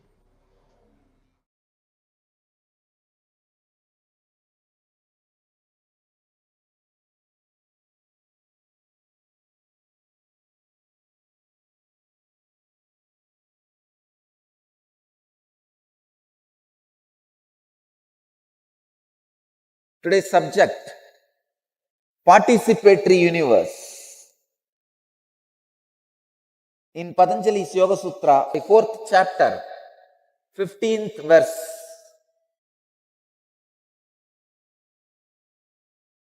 Vastu samye chittavedat tayo vibhakta pantaha. Swami Vivekananda translates this sutra as, since perception and desire vary with regard to the same object, mind and object are of different nature. Swami Prabhavananda translates as, the same object is perceived in different ways by different minds, therefore the mind must be other than the object. Swami Satchidananda translates as, due to differences in various minds, perception of even the same object may vary. Bhagavan Osho translates as, the same object is seen in different ways by different minds. Let me enter into the sacred secrets revealed in this sutra. Participatory universe. Universe is not independent of your participation. Please understand, universe happens as you experience because you participate in particular way. When your participation changes, when the mood of your participation changes, when the attitude of your participation changes, universe changes. There are two sacred secrets in the sutra. One, when your participation changes, the universe changes. Second, as different minds experience the universe in different way, it does not have a definite existence. Not having definite existence, but creating the impact of existence on you is the reason why universe is named as Maya, is termed as Maya.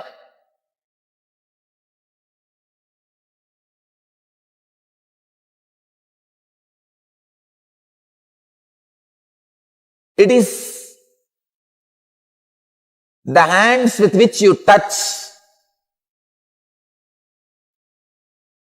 It is the eyes with which you see. It is the nose with which you smell. It's the tongue with which you taste. Plays a major role in the universe happening around you.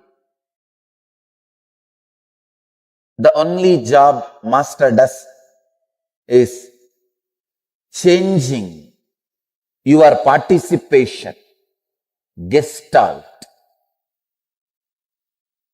changing your approach, changing your gestalt is what I call initiation. Changing the way you participate is what I call initiation. Changing the way you perceive is what I call initiation. Initiation means giving you the larger picture of the whole and changing the way you perceive the existence. Listen to this example. You are in a forest. A tiger sees you. You see the tiger. It is chasing you. You are running for life. That is Maya. Because the way you want to see, you create what you want to see.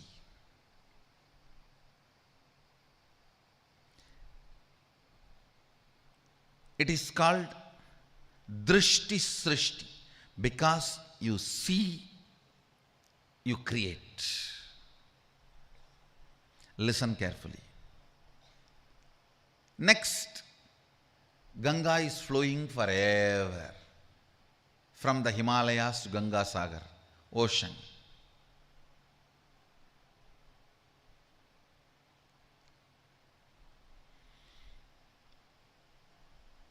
That is Srishti Drishti. Because it is there, you see.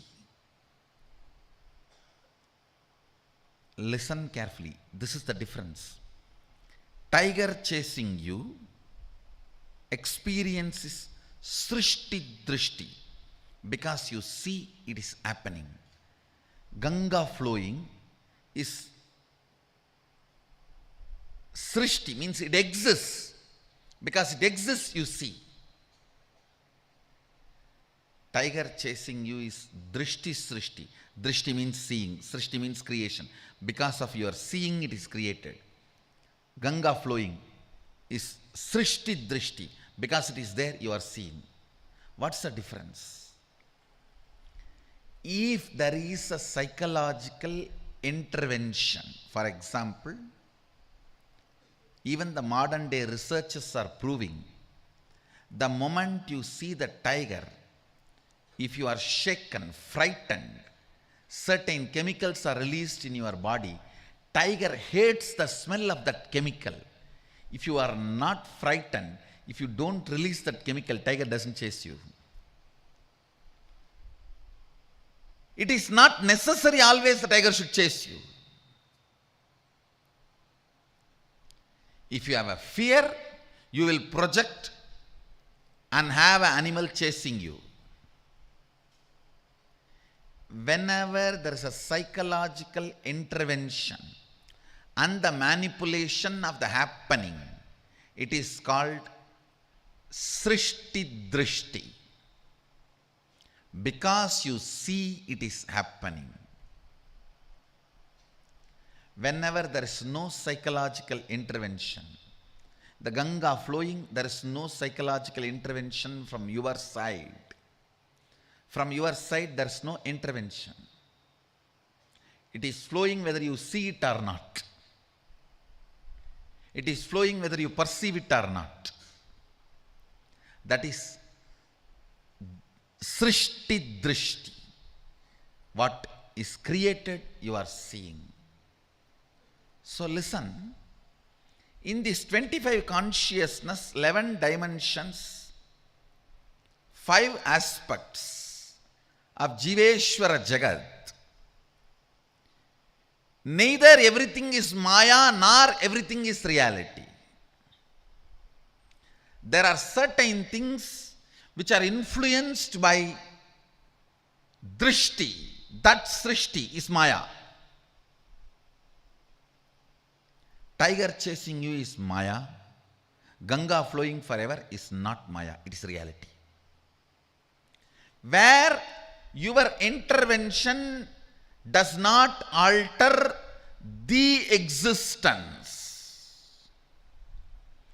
the reality, it's not Maya. So, your first question is that 25 consciousness, 11 dimensions, 5 aspects of Ishvara, all these are Maya or just different permutation combinations? Different permutation combinations of these 3, which is influenced by the seer, is Maya, which is not influenced by the seer is reality.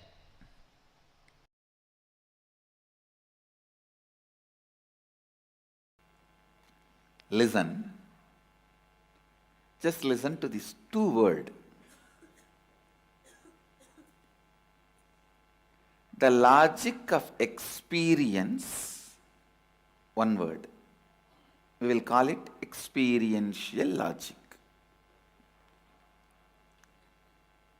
The second word, logic of calculation, whether multiplying, subtracting, adding, deleting. The logic of calculation, we will call that, I'll give a new name, exponential logic. Just by multiplying or subtracting exponentially. Logic applied used the exponential levels. Understand these 2 logic, you will understand how you are missing some of the greatest experience of life by getting caught in a blind logic. It is like instead of cooling glass, you are wearing a complete no glass, just 2 black stones fixed in a frame. If you get 2 black stones fixed in a frame and wearing it, in thinking it is a cooling glass, and saying that whole world has become dark, who is responsible? So,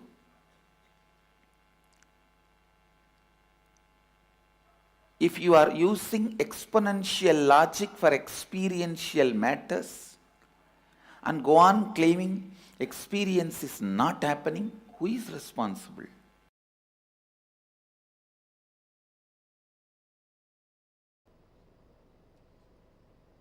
Understand this two logic. This hall has two doors. First statement. The second statement is one door is open. The third statement, automatically you assume the other door is closed. This is what is human logic, which has a flaw. Unless you check, you can't say other door is open, but 99% of the time you assume it.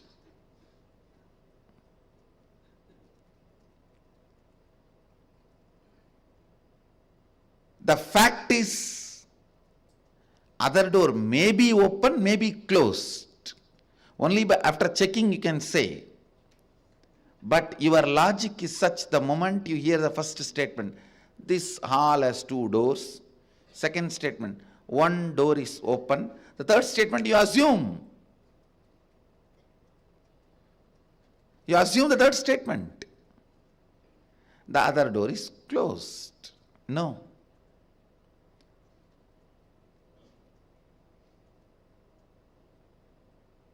It is irrational, rational logic. Irrationally rational logic. What do you call as rational? But irrational. Please understand.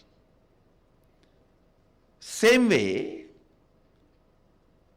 this is the same logic with which you operate your body. If your eyes can see out, you automatically come to the conclusion they can't see in. In Agama, Mahadeva says very clearly, your eyes has a capacity to roll 360 degree. This side can see anything inside your body and outside anyway. When you believe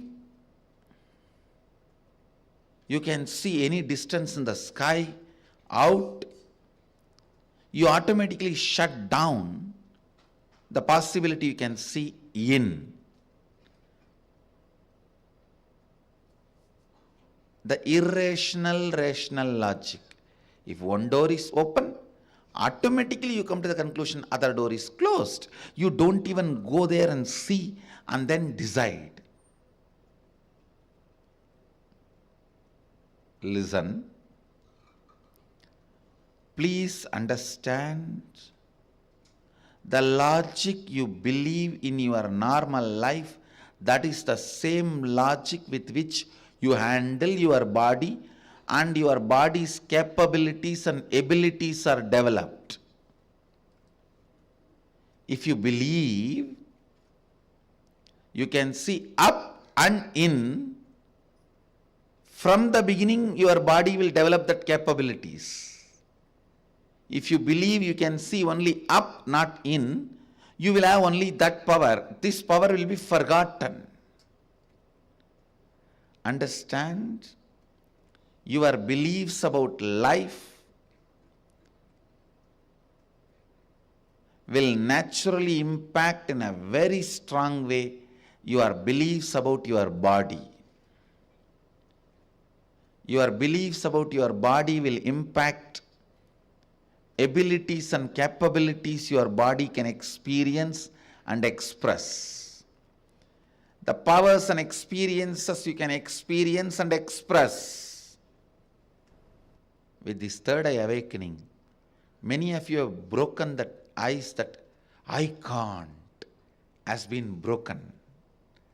When this I can't is broken, half of the work is done. When you say I can, I just should say this also, and this also. Most of the time the spelling mistakes you make while you read a newspaper or magazine or your iPod will be very funny, because you don't read from there, you read from here. You'll suddenly realize, God, second time, third time when you read, oh, this is what is there. But I thought this is what there. Even while you are seeing, you don't see here, you see from here. You don't see from here, you see from here. You don't read from here, you read from here.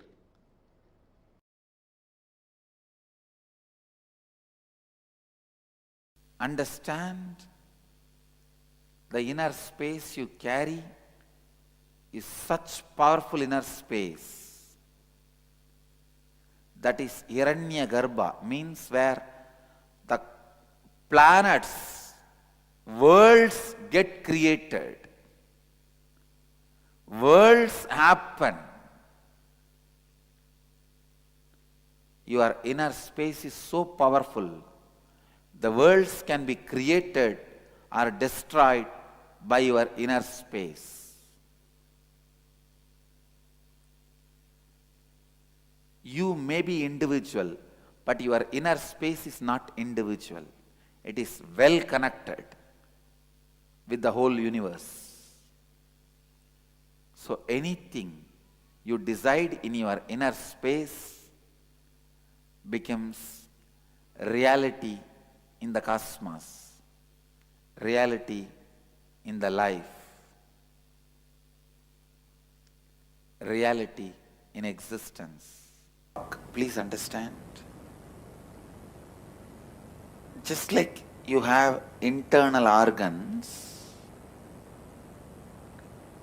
liver, kidney, heart, for some people brain.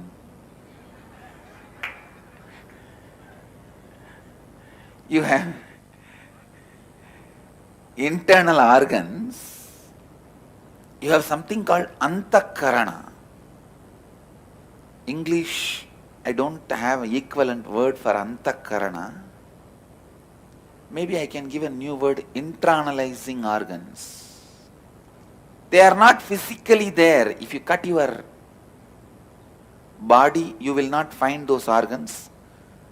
But those organs are responsible for all the inner happenings, like your thinking, your words, your decisions. Your thinking may happen in brain, but brain is not responsible for your thinking. Please understand. Thinking may happen in brain, but brain is not the owner of thinking. Somebody else is thinking through the brain, using the brain. Through your eyes, seeing happens. So there is antakaranas. In Vedic tradition, the human physiology and human psychology, we call it the microcosmic physiology and psychology. Please understand. In Vedic tradition, human body is considered as miniature of the cosmos. We don't call human body as accident or a pleasure instrument or born out of sin. No. It's a miniature of the cosmos. Pindanda. Brahmanda means macrocosm. Pindanda means microcosm.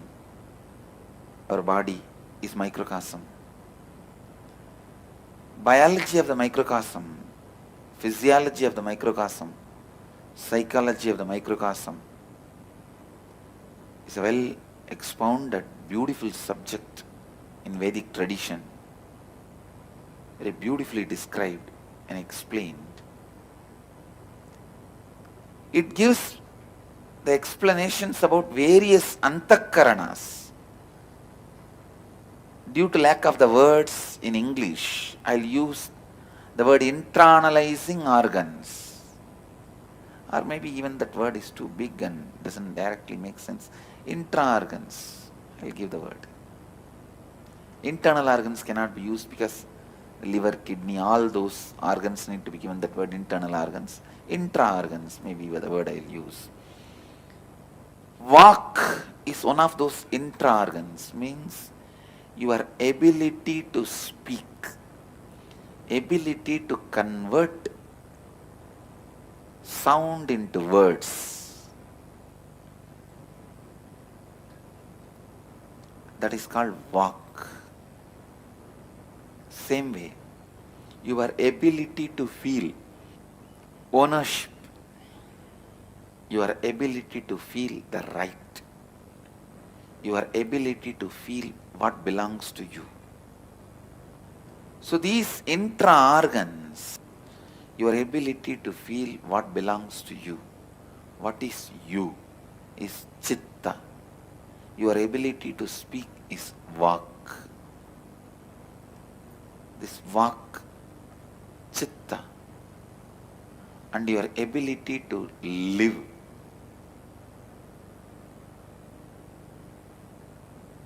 Life. That is called buddhi. Understand, the person who goes on giving nectar to others, more than others, he will only be filled with nectar. Enriching is such a powerful process, such an exciting process, such a joyful process, with the right context of life. It brings so much life, I tell you. Anything, if you constantly keep talking about it, thinking about it, listening about it, it becomes alive in you. Whatever you think, talk, listen, you attract that more and more, and that becomes your experience. The truth you need to be declaring, like the truths I gave, the static matter, dynamic existence, dynamic activity and strategic existence is one and the same. Declare that, and then just go to your third eye or Anandagandha.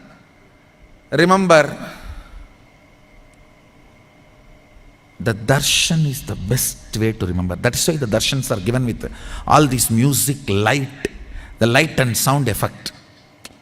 Just close your eyes and remember the darshans you had. Any one darshan, just replay. It's already recorded in your system. Then give the instruction now. Simply the matter will obey, matter will do what you ask it to do. See, Shakti always manifests buddhi in you, bhakti in you, mukti in you. I tell you, even for a headache, ask Mahadeva to solve. Because when he solves, you will never have a headache again.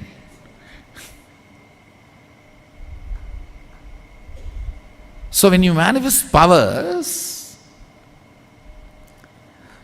as per his instruction, Shastra Pramana, as per proper Shaktipada, not just it is moving the matter, it moves you.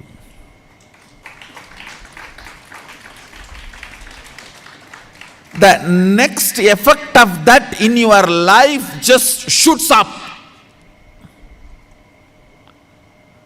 You can now manifest so much of bhakti, so much of shakti, so much of buddhi, so much of yukti in multi-dimensional. One more thing I want all of you to know. If you manifest any one power thoroughly, you will manifest all the powers, because each power is not separate technique. It is all fundamentally increasing the quality and frequency of your consciousness. That's all. So, if you do power manifestation in one, like a moving the biscuit or moving the cashew nut or moving the pen, Now you will manifest all powers like a changing the Vatavarana, changing the atmosphere, changing somebody's mind, changing a thought current, doing right things, or all the other powers.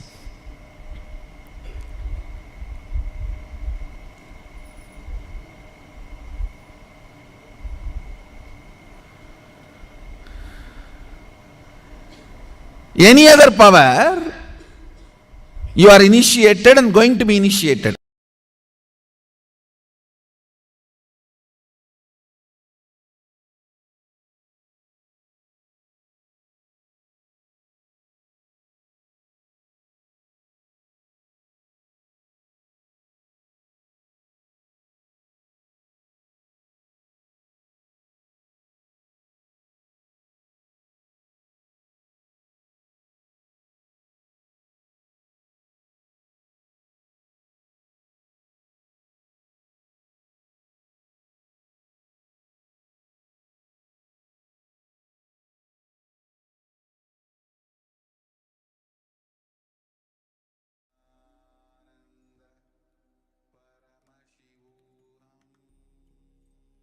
After this powerful revelation by the Supreme Pontiff of Hinduism, let us now move ahead with an internalization exercise.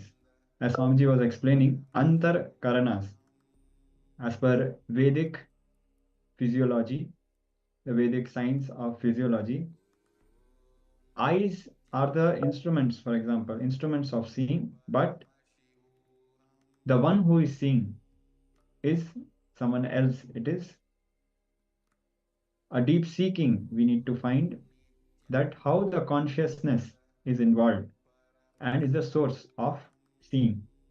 So let us now use our antar karanas, our internalizing organs, and understand the participatory nature of the universe.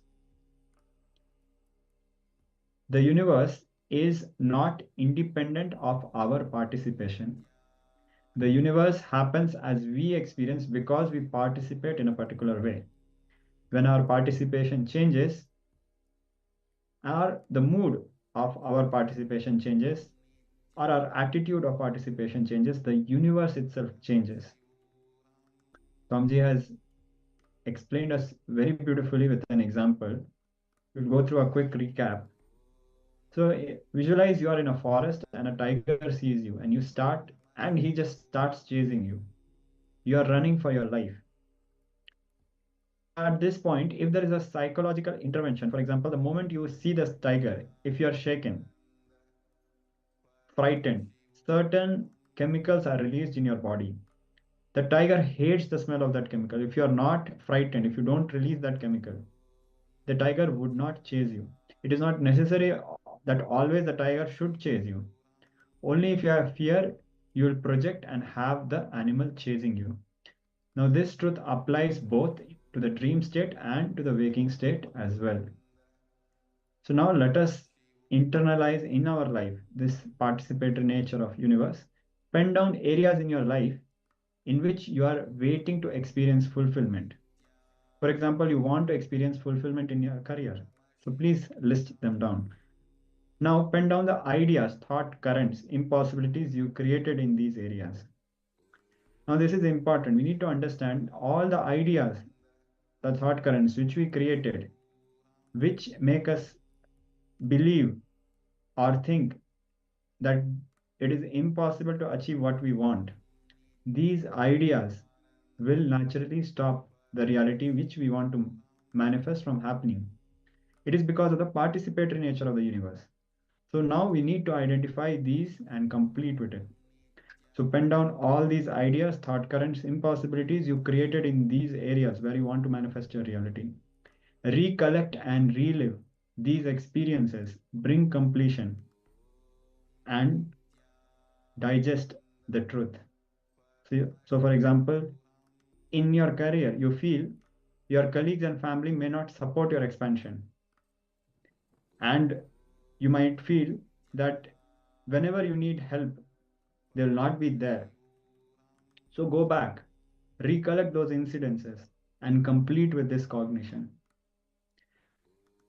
And now, with this understanding, let us now proceed with this exercise. We'll be also projecting the steps.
So now we request all the participants to settle down and please share all the powerful clicks and understandings you had from this internalization exercise.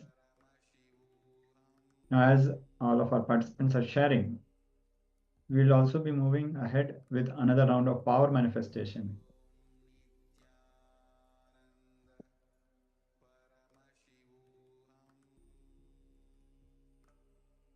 We will be giving a few minutes for all the participants to share.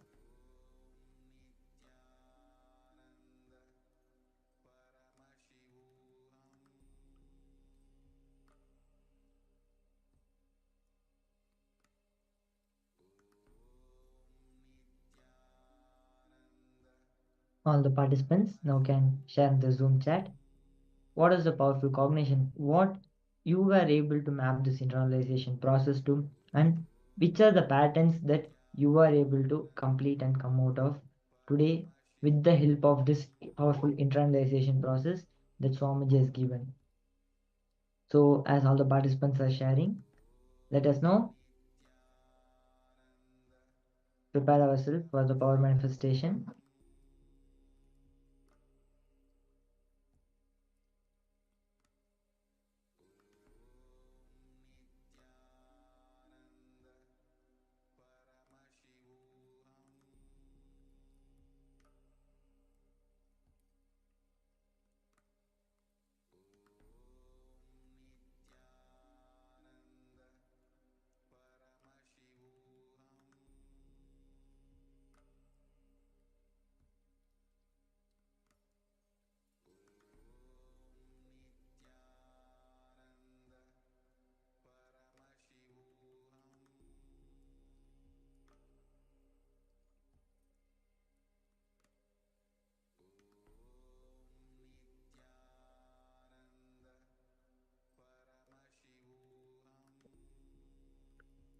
So now we'll be moving ahead with the next segment, which is a round of power manifestation. In this round of power manifestation, we'll be changing the temperature of our partner's body. So you can select any person in your nearby you as your partner, or you can pair up with the person in the Zoom. And in this round of power manifestation, you will be raising the temperature of your partner's body. So request all the participants to switch on your cameras and be available in front of the camera.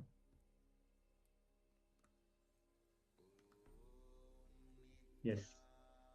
So Mas Siawu is ready. So you can always choose a partner from the Zoom room, or you can ask permission from anybody in your family who's nearby, or as a last option, you can always manifest this power on yourself. So please first measure the temperature of your partner's body. If you're doing it this round of power manifestation on yourself, please measure the temperature of your own body. We'll be giving the participants a few minutes to do this.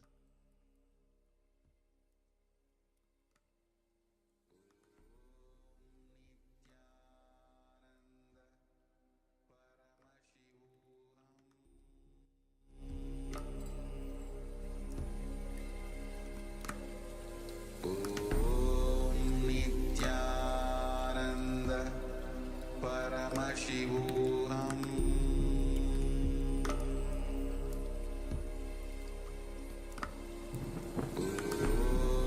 Nithyananda Paramashivoham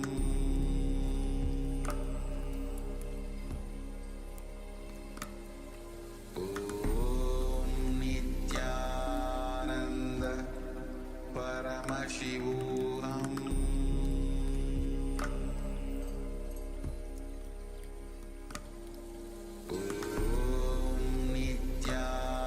Nithyananda Paramashivoham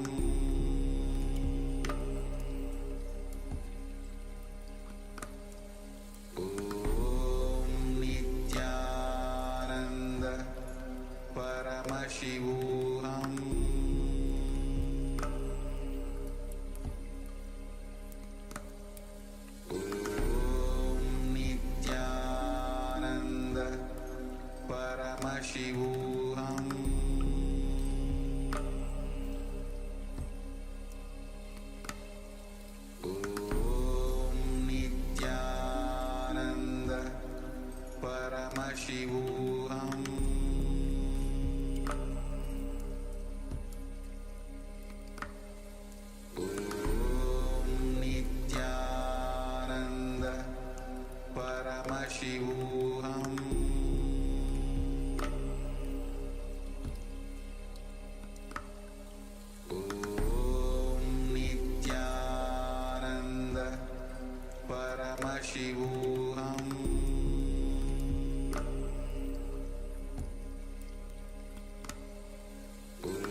Paramashivoham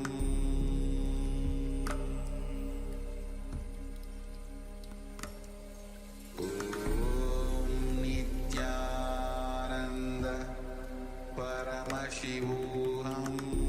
So now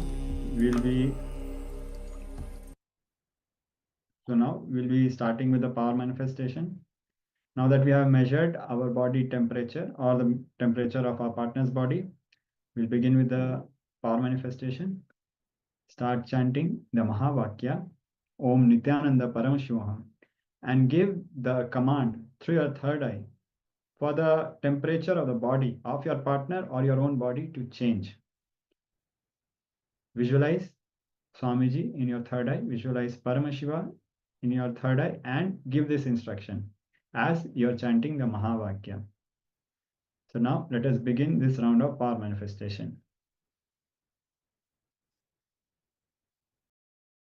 Ananda Paramashivoham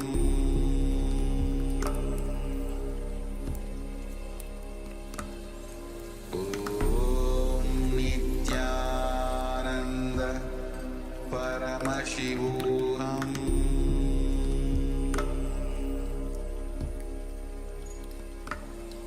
Om Nithyananda Paramashivoham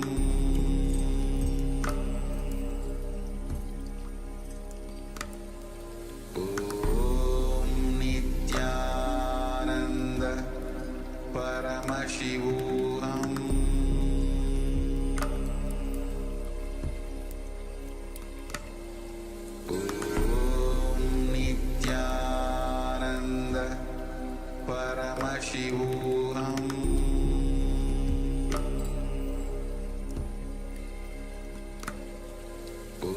Om Nithyananda Paramashivoham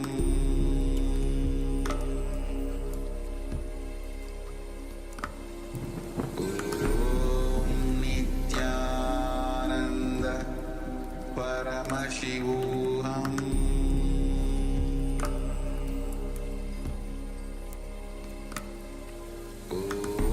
Om Nithyananda Paramashivoham Om Nithyananda Paramashivoham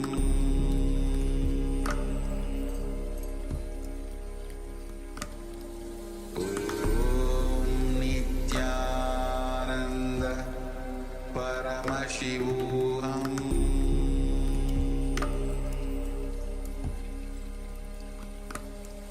Om Nithyananda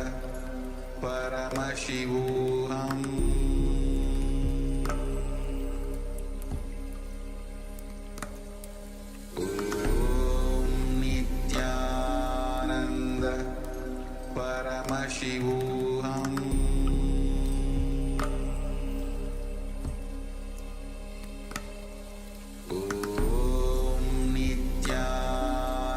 Nithyananda Paramashivoham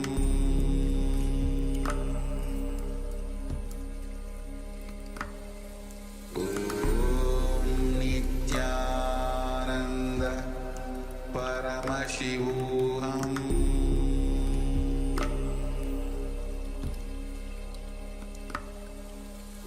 Om Nithyananda Paramashivoham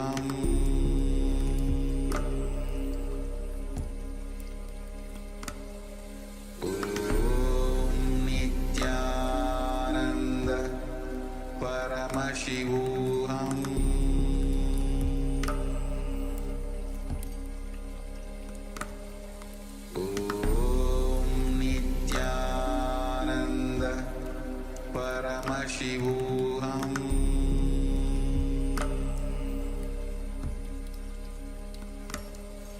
Om Nithyananda Paramashivoham